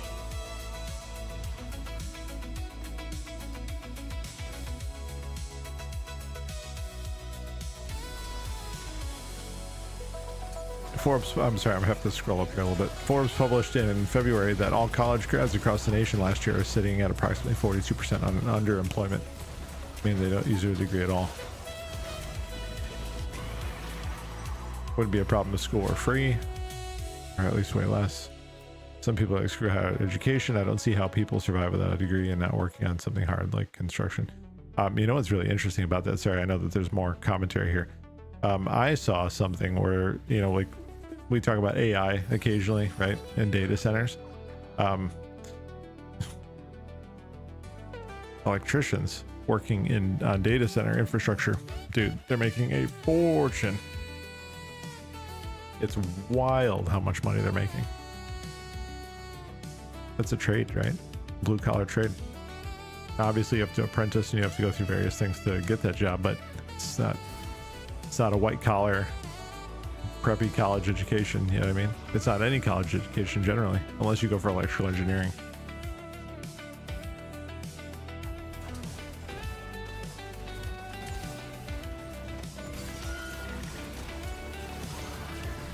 It's not the government's job to pay for everyone's education. No. The reason why schooling gets to be too expensive partly is how much government will pay. Because schools can just adjust it accordingly. Shoot more tech schools. They're making so much, but you got to move the work locations. Yeah, which often suck, right? Yeah, the jobs are, those jobs are in areas, in markets that are generally viewed as undesirable, yeah, or less desirable. Depending on the person, right? It's not going to be the same for everybody. Well, what's better than an apprenticeship? You know, like, for somebody like me, my learning style, for example, like, I'm very tactile, right? I learn by doing. I learn by going in, trying something out, making a mistake, rinse, repeat, etc. That's how I learn. Show me and let me follow along, and then send me on my way to do it myself. That's generally how I do well.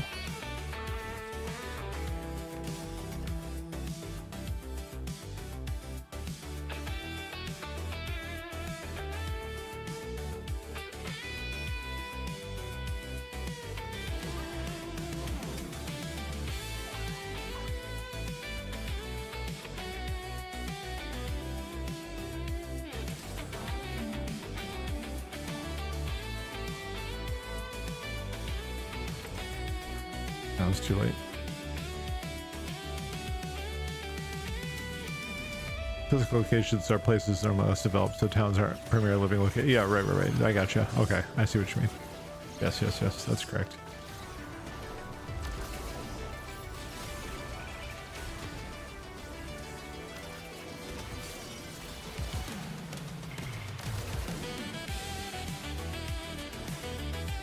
Well, once again, we have a tank problem. I have items this time. No copies.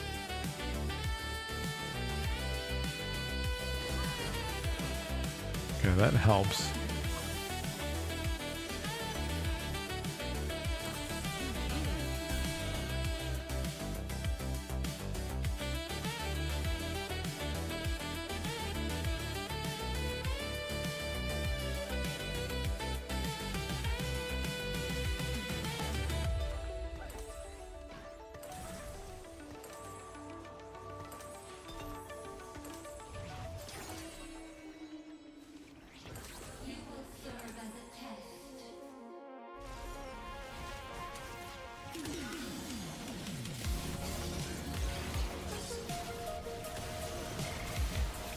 Yeah, I've got Bramble Vest and Spirit Visage too. I'd like if I can get a Warmogs on. That would be solid. That instantly made a huge difference though, the 2-star, and then yeah, that helped out a lot. You don't even serve a true god. So what I'd like schools to do is tailor their curriculum differently. Like just like a college's prerequisites.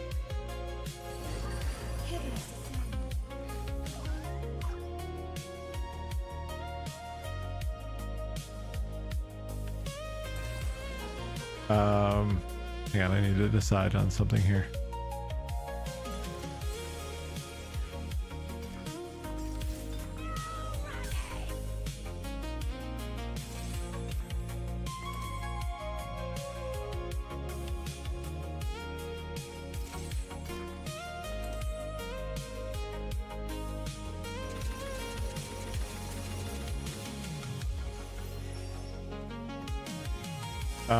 I'm literally just kind of making this up as I go.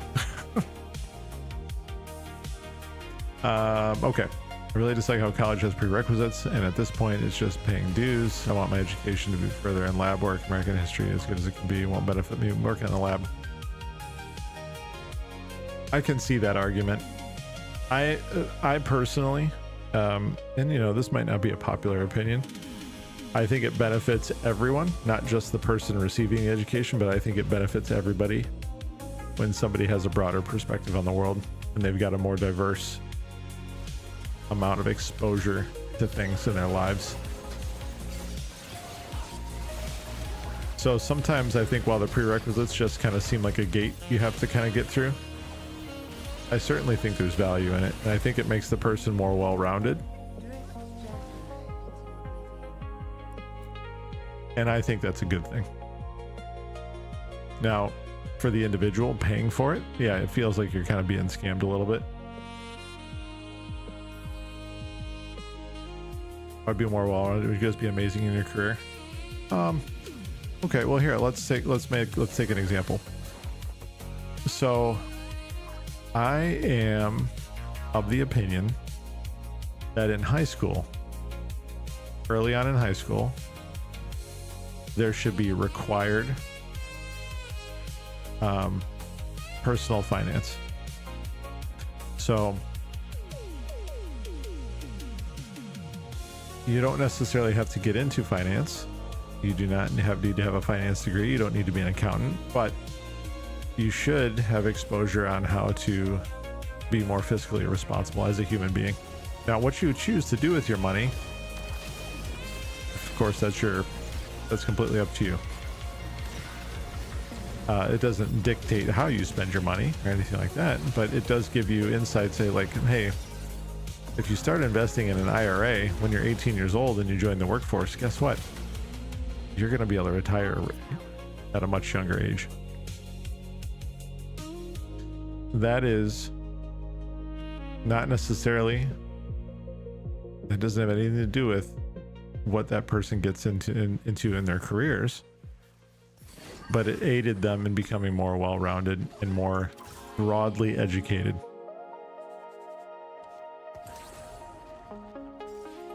So are we talking about the same thing as being forced to take a history class?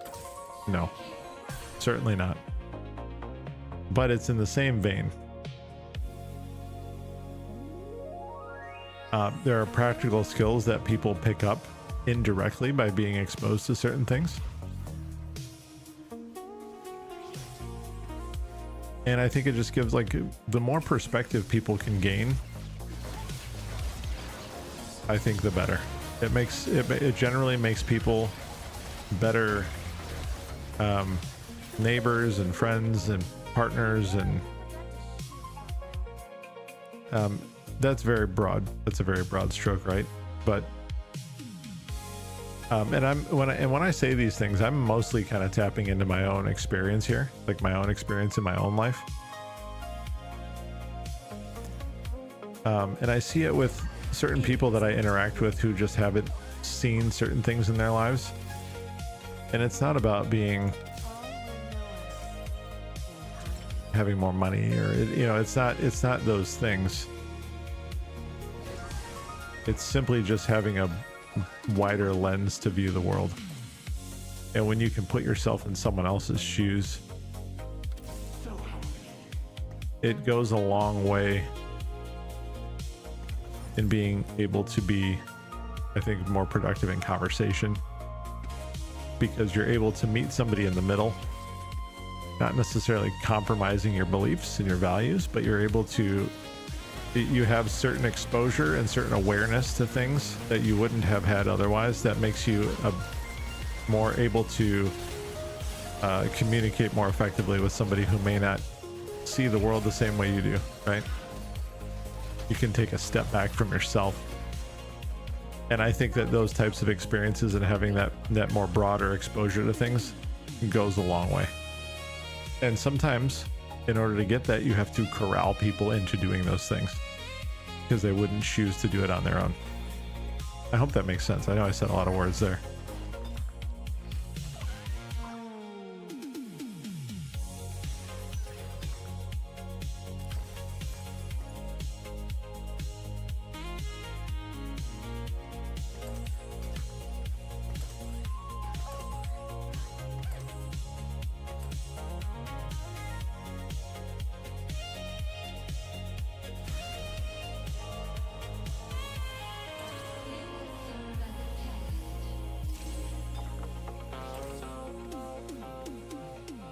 That's another thing college is failing at, making echo boxes instead of places where all sorts of ideas can be challenged.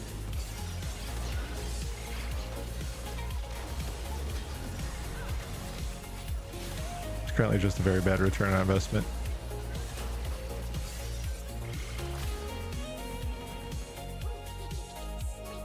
I agree. More knowledge is always better for people, but not at the current cost. Yeah. So the financial component. I care less if people want a useless degree, just don't make taxpayers pay for it. It's an interesting crossroad, right? Like if government, if I'm saying, hey, I want my people, right? I am government. I want my people to get into fields where we can, as a country, we can continue to dominate and we can continue to be the superpower in whatever industry we're talking about, right? And in order to do that, like, we need people to go to school, and in order for people to go to school, they need to either have money. We either need to pay for it, or they need to pay for it. So where, like, and that's where you have some big divides in some of these conversations. It's like, well, hey, like, why don't we as a community bring each other up together through some sort of, taxpayer funded, right? Which is luscious. That's what you're kind of talking about your opposition to. I can certainly see that argument, right? Let's go with Ginsu's.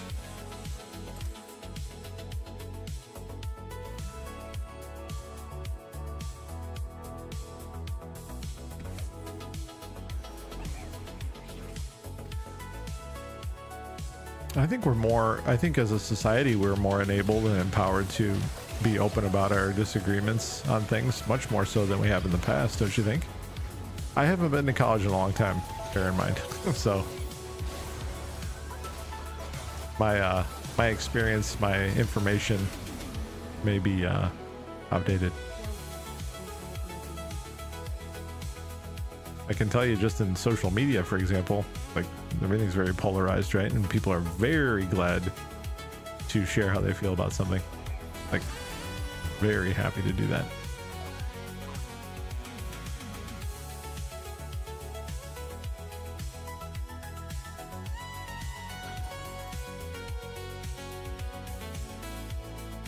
Well, it's more tribal, right? BTX, like it's more, there's more tribalism now, I think.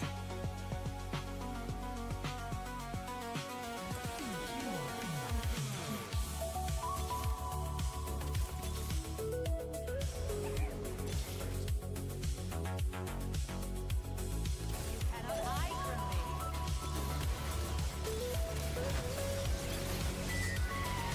Cannot hide from me.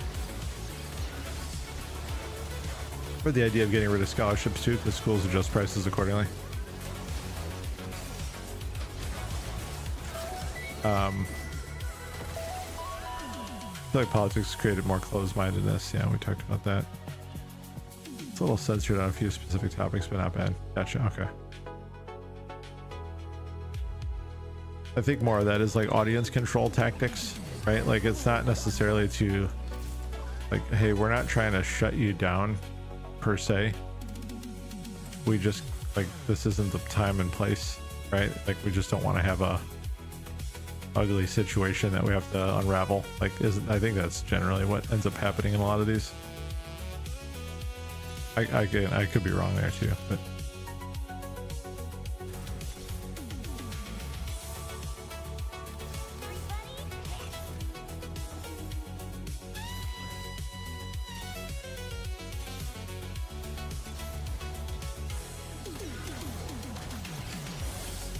you can't always trust people to be adults, you know, like that. I think that's what it comes down to for some people. That's the belief.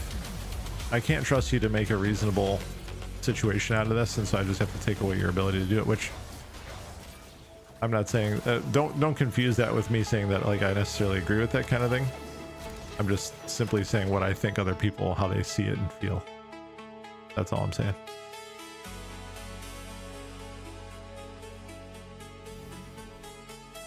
Some of fear of disagreement occurring at all, so no conversation. Yeah, it can be super uncomfortable, some of these types of situations, you know.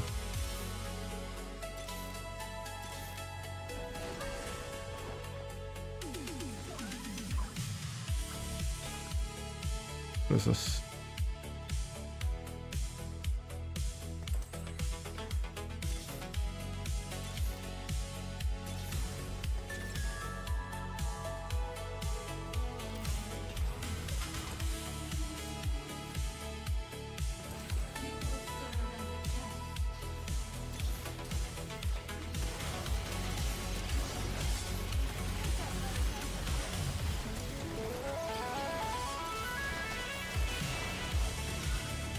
We're gonna die here. Yep. Top 4 though. Not too bad. Hey, 3rd place. Yeah, we did all right there. Oh, we got 2nd place. Okay. Speaking of scams, I don't know how we did that. Yeah, we snuck up to 2nd place. Hey, we got promoted, guys. Exciting. Hang on. What is this? Can we just... Oh, it was just all the symbols. 2nd place. Yeah. Hang on, let me catch up a little bit here. What time is it? Yeah, we got time for one more. We'll do one more. I'd be happy if we finished at Platinum 3 with 0. All right, let me go back up. Sorry, I was kind of dialed in on my roll down. Disagreeing shouldn't really be a barrier in my opinion. Yeah, and you know how I feel. Like Luscious, you and I have talked about topics I think some people I don't think would be capable of handling very gracefully, and you know, you and I have been in those conversations together, so we know. But for sure, it's hard for some people are worried about confrontation. You know, if I disagree with you on something and you feel strongly about it, are you going to lash out at me? And I like, do you know what I mean? Like those are the situations I'm kind of talking about for some people. And to be fair, like there are a lot of people, unfortunately, that just simply lack the emotional intelligence, the maturity to disagree with somebody in a way where it's like, hey, you know what, we can maybe not see eye to eye on this, but we don't necessarily need to make enemies out of each other. We don't need to bastardize the situation. You know what I mean? Yeah. Looking back on the math concept, I listened to a talk from a guy named Ted, and he talks on how the US teaches math in a very bad method. That doesn't surprise me.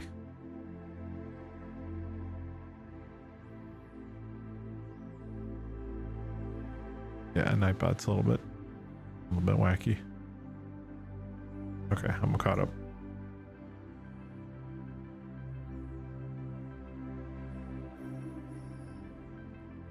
I don't know how you get over that really though, you know, dealing with the discomfort of like having a difficult conversation. I've had a lot of practice having difficult conversations with people. When you are in a job where you hire and fire and you have to give, like, occasionally, like I don't have to do it very often, but sometimes I have to participate in like disciplinary conversations. And I have a lot of experience doing that kind of thing. So like I'm very, it's not that you're comfortable doing it or you never look forward to those kinds of situations, but it doesn't intimidate me. And I usually have to coach somebody else, especially if there's like a junior leader involved. I'll have to coach them through how to do that. So I'm having to kind of work through someone else, which is also hard because I'm not the one doing the thing, right? So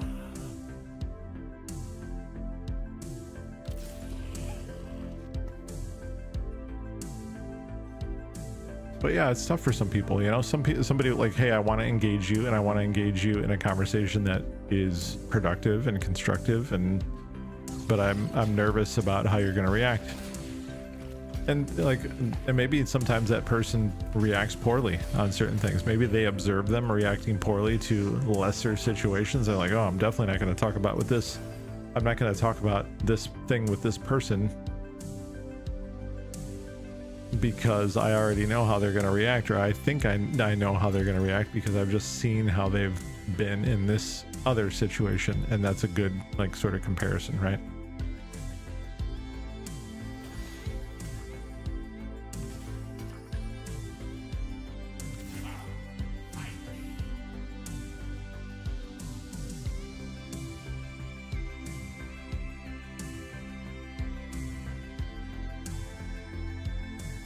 I'm gonna change up this playlist. I don't like what I'm hearing.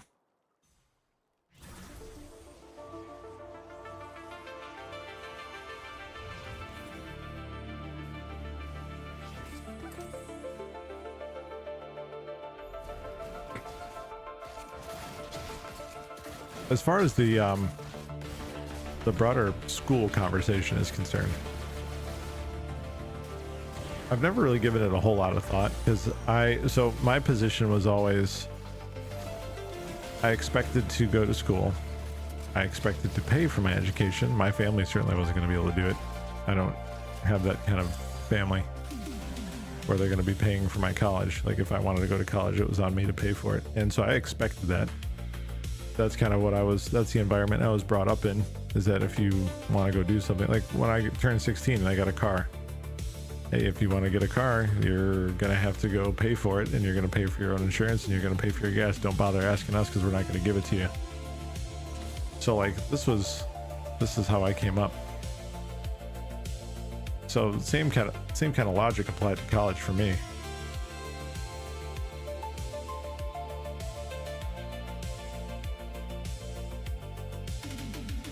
Sounds like they have some leadership problems there if they're going through managers that fast.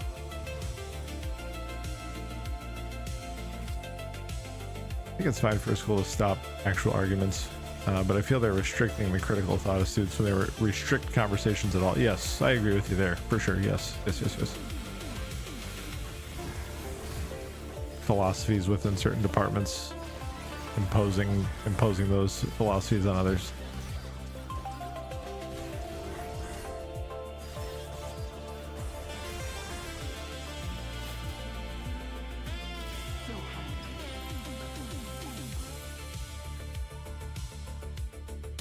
Let's do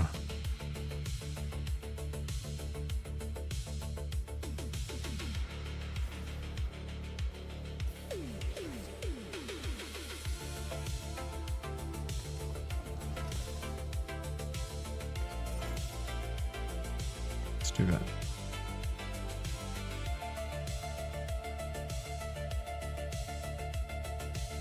So does it need to be that expensive? So let's unpack that a little bit. So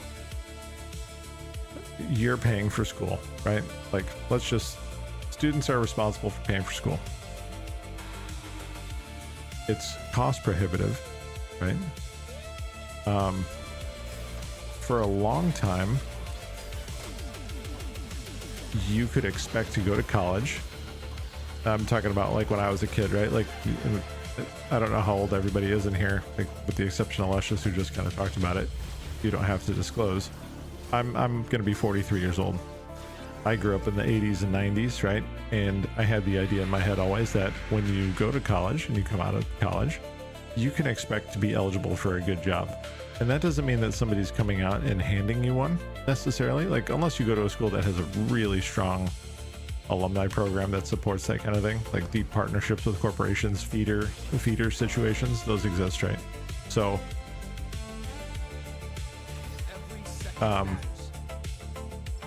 it doesn't mean that you are entitled to a job, but we got that impression, right? We got that impression because it seemed like an automatic, right? At least when I was a kid, that's what it seemed like, and that's what it felt like whenever I saw people around me, older cousins, my uncles, right? One of my uncles was only in middle school when I was born, right? So like, I watched him go to college, I watched his experience. So it was a reliable investment, right? Is kind of the point I'm getting to here.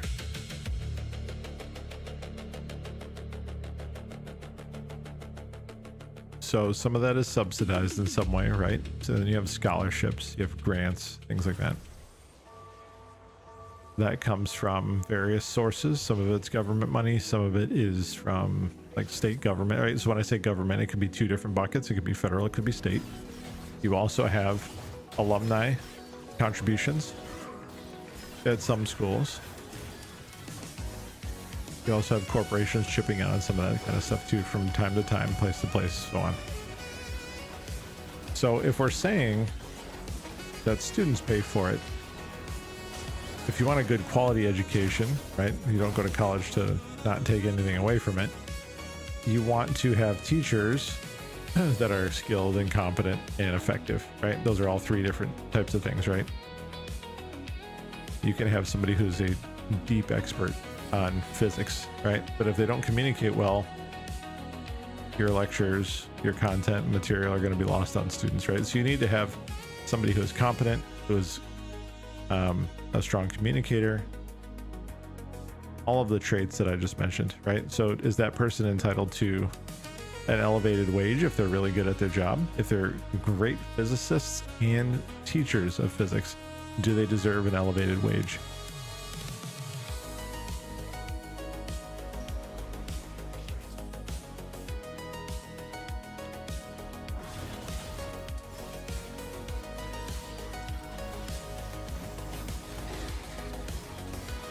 And if you have thousands of students at your school, you need a lot of teachers. And ideally, you have a large number of highly qualified professors to teach those kids, right? It's hard to judge a good teacher in a way that directly correlates. Well, you pay for performance, right? Test scores, measurable competency levels. You know what I mean?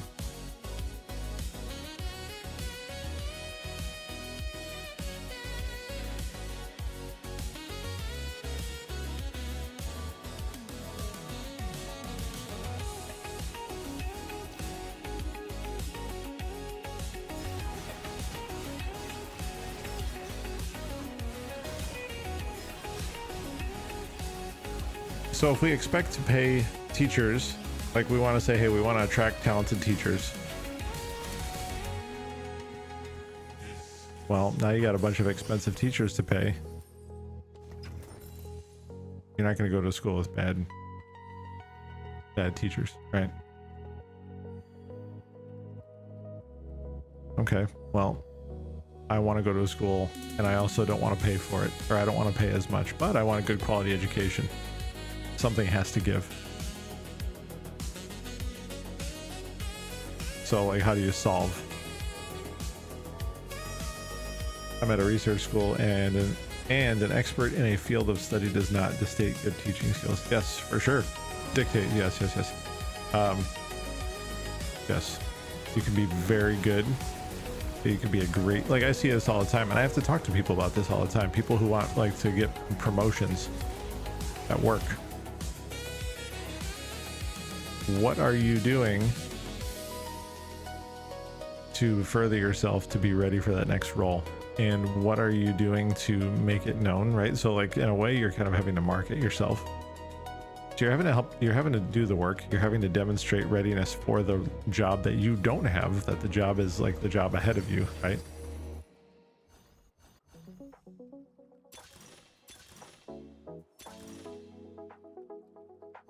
These gloves are good here.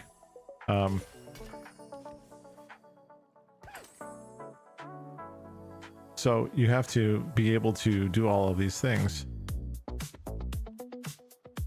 Same thing applies to any other job, right? Like you need to be able to effectively communicate. You need to be able to effectively get someone else. You need to be able to understand how the people that you're interacting with, the audience you have to be good enough to understand how to get your message to resonate with differing ways of listening and consuming information, and also understanding that you need to go find out what makes sense for the person that is going to promote you, right? Like what's important to that person? What do they want to solve? What issues do they want to solve? And what are you doing to make that happen? And then how are you effectively packaging that work up in a way where they're like, okay, they're able to do the job, they're able to do the work, and I understand how they're getting it done, and they're communicating in a way to me where I feel reassured that they're competent and that they're effective.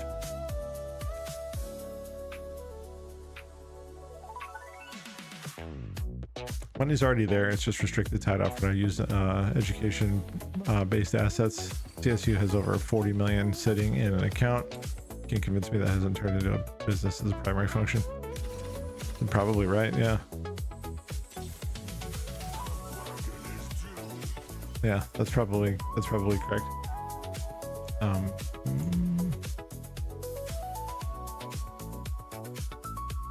think we're gonna have to pivot here.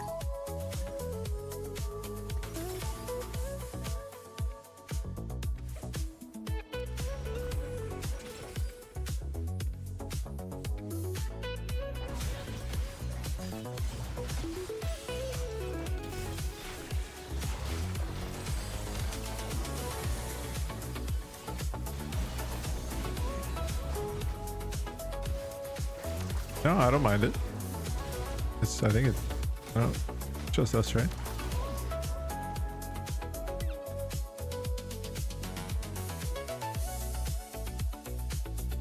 This is how I kind of think about this stuff. It's like, okay, well, the problem is that like we have two problems, right? Like we have the problem that is government. We feel like government shouldn't pay for school, but then we feel like, we feel like it's too expensive for us as well. We make the future.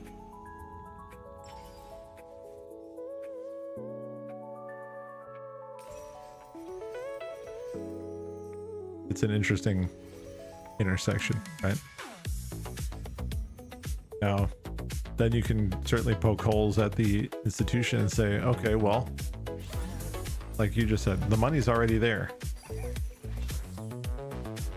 Why are we having a conversation about there isn't enough money, right? The money is obviously there.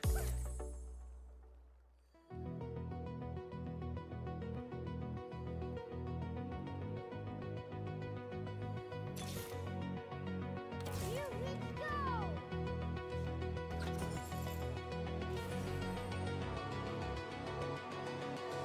cut 25 to 50% of school administrators.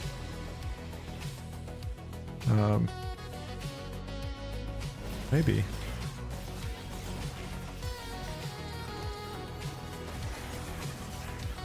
When you say administrators, like, what are you saying? Like, define administrators. Like, are you talking about office staff? Like, what are you talking about?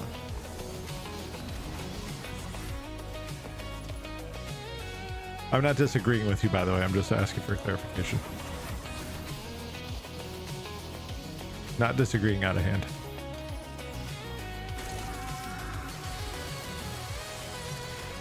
People who aren't directly teaching. So you're talking about like the people behind closed doors who are making broader decisions for the institution in a general sense.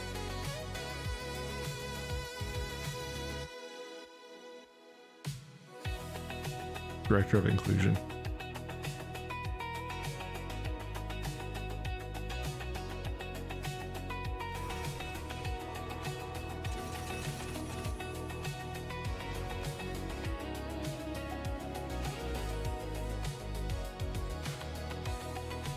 And not necessarily that inclusion is a bad thing, right? But maybe there doesn't need to be a highly compensated position held for that, right?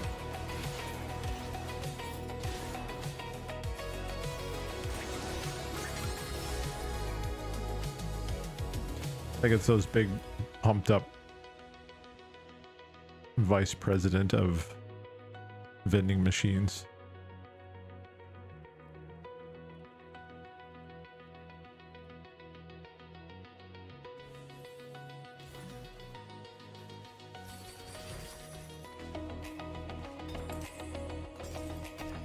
What did we get? Silvermere Dawn.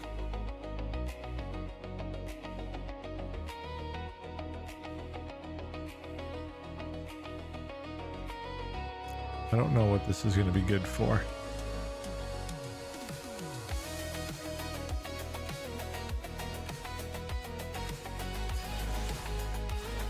Mighty Mech, it's good for, apparently. Tom Kench, it's good for.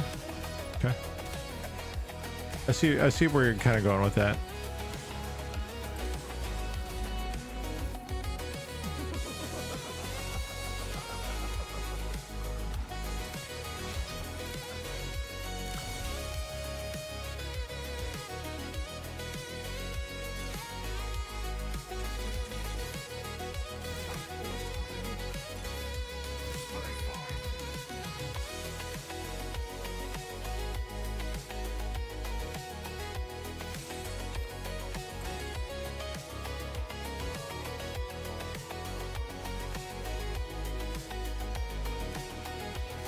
One thing that's really wild to me is the amount of money going into college sports. Well, college sports pays the bills, man. Make no mistake.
All right, can we hold on here?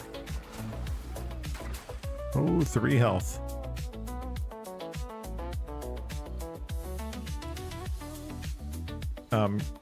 That college sportsman is wow, that's a whole nother ass thing.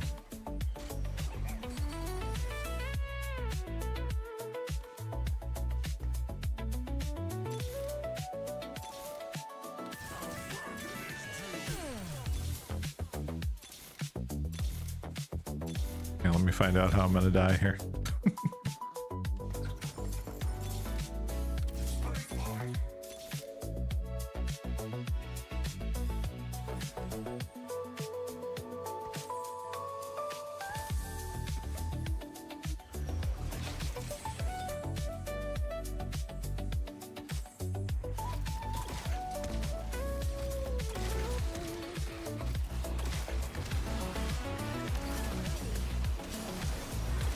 Now, so with college sports, obviously you've brought television into the conversation.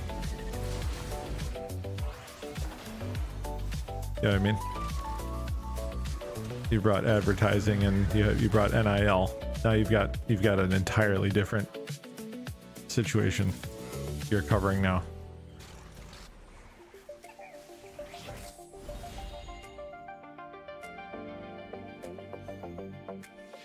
Make thyself devout, and eternal life is Yeah, granted. I mean, yes. Definitely. To some degree. I don't know enough to speak intelligently on how much that's from one side of it spills into the other. I don't know if sports in the business of college sports, I don't know how that plays a role into like tuition cost.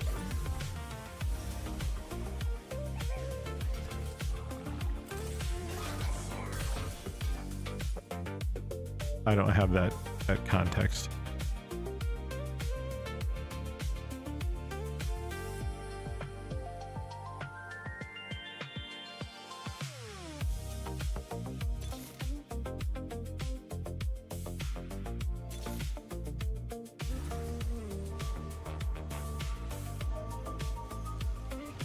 College players can now get sponsorships.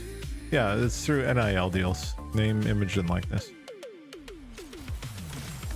So they can sell their, but that doesn't have as much to do with the school. That's a deal between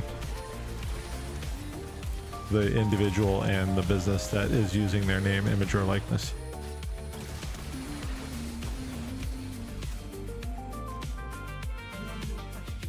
Now, are there things happening under the table? Almost certainly.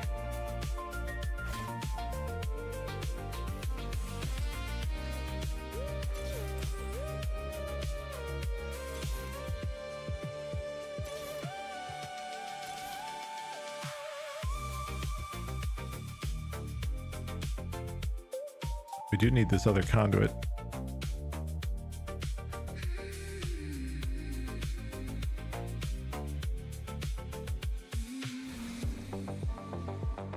Be very curious to see kind of what that shakes out though, like how that shakes out.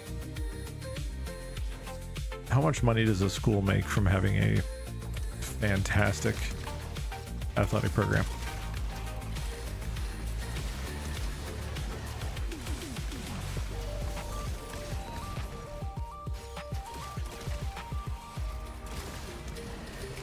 There you go, nice comp, bud. Oh, they have about as much health as I do.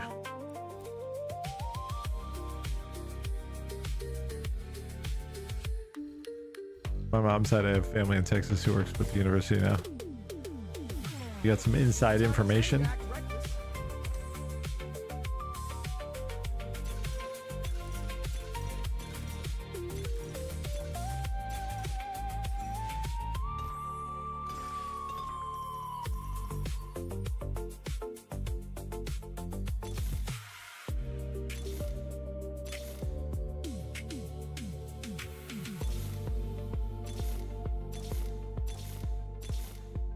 Come on, help me out here.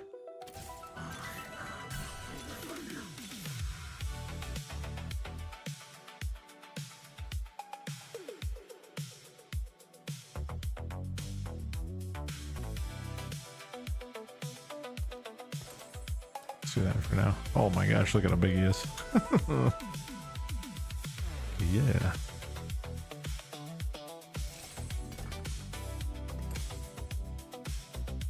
Texas Tech, I want to say, okay.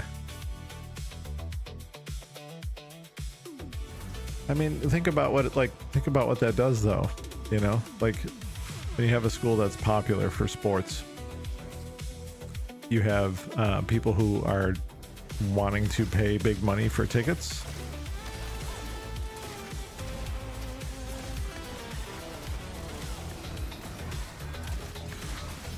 Other businesses want to get involved to sponsor. A lot of these stadiums are gifts too. Here, I'll give you an example. Indiana University, where my son wants to go to school. Mark Cuban went to Indiana University, and so they have this state-of-the-art broadcast section inside of the basketball arena. Multi-million-dollar situation. Mark Cuban paid for all that. It didn't come from the university.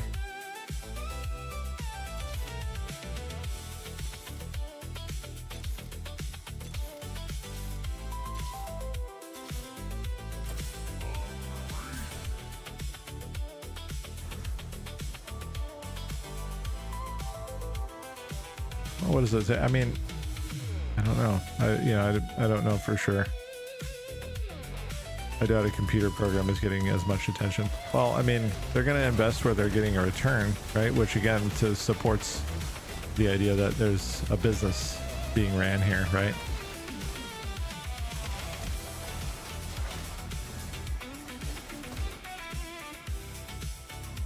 But what are they gaining from that too? You're always going to be able to find another side of this argument, you know? And it might not be as black and white.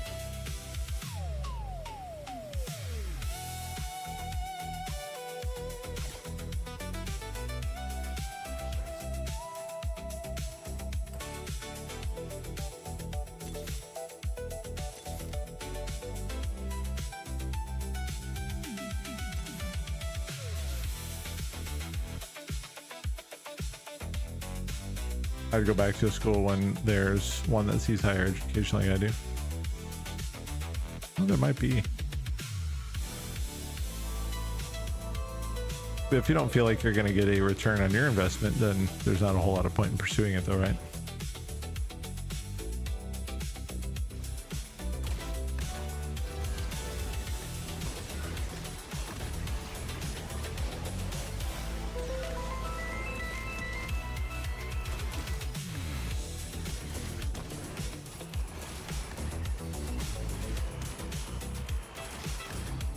I like Nunu a lot in this comp.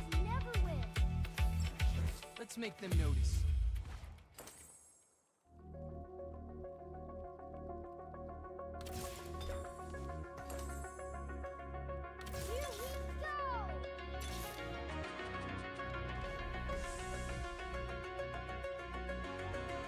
And you know, like I said, there's a lot of things, you know, I can speculate, you know, we can speculate on this kind of stuff, and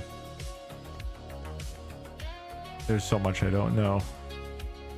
I think we'd all like to assume that there's better things happening, and there very likely isn't. Is there somebody essentially stealing, right? Like, is that happening? I'm sure, you know, like sad to say, but I'm sure in some way or another that's happening, and it happens everywhere, you know? You just can't trust it. You can't really trust, which is really horrible, you know?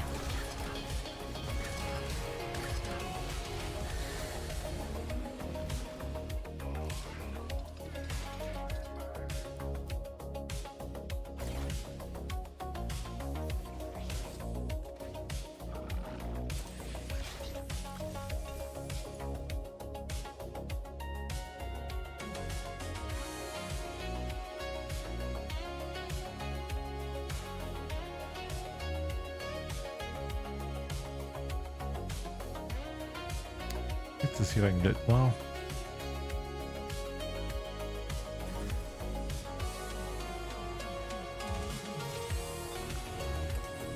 let's do that.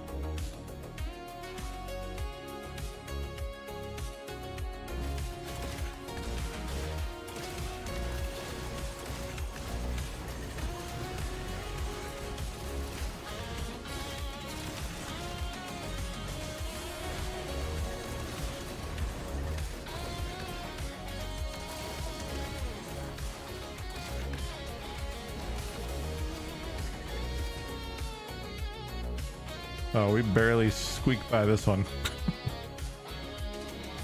On death's door yet again. What time is it? Oh my god, it's 1 o'clock.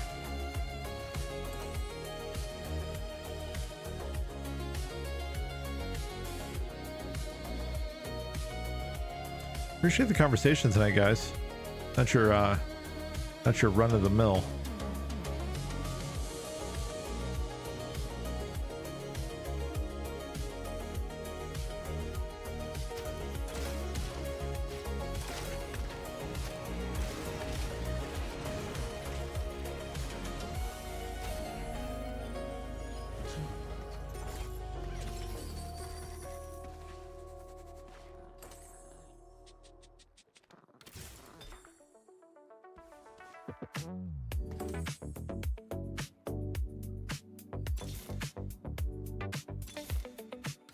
Let's get in there and block some stuff. I don't know really what I'm rolling for here at this point. More karma, I guess.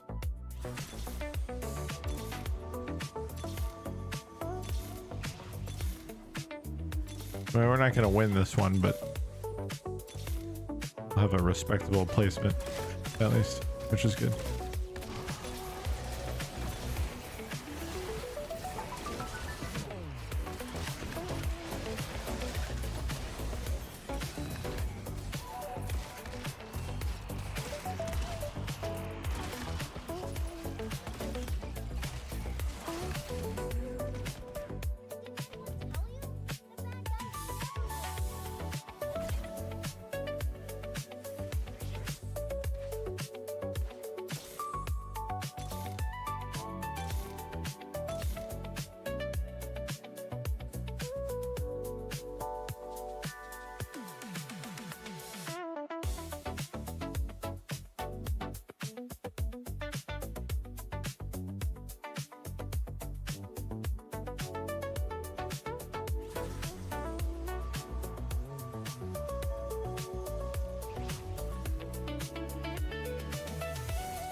Throw it and get like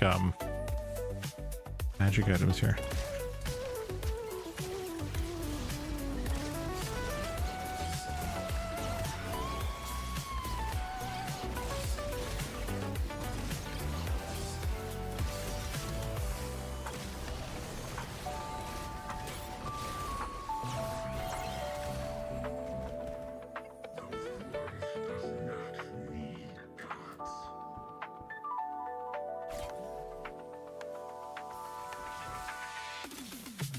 There we go.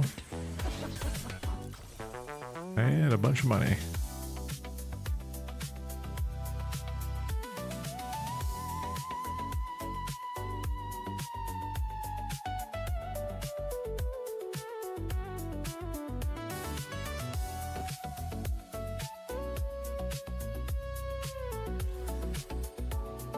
That anomaly is so interesting. I don't know if it's ideal for Mighty Mech here or not, but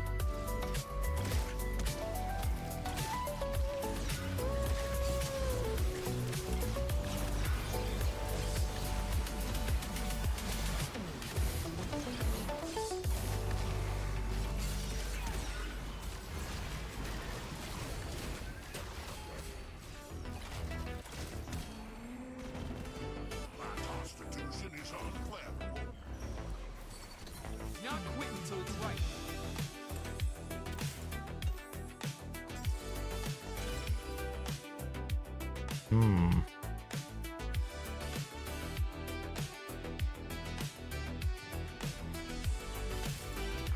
as we'll go with our carry, right?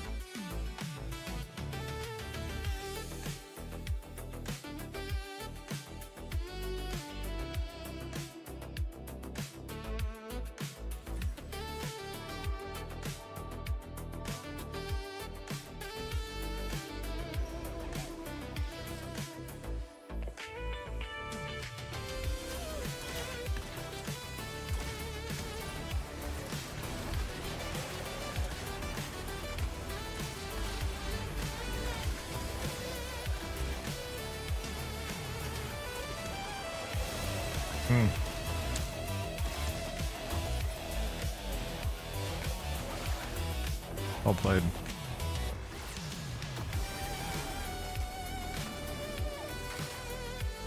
Second place. Once again, we use Mecha to climb out of the gutter. No, you're totally fine, man. You're totally fine.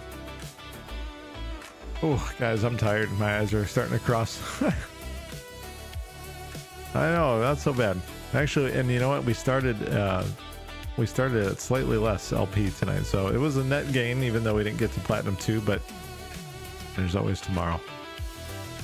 Good conversation tonight, guys. I like this. It's nice to talk about something different and not just me rambling on about TFT. So I appreciate you guys hanging out and chatting with me. Should be live tomorrow at the normal time. Today was a little bit later. Had some life stuff, but you know how it goes.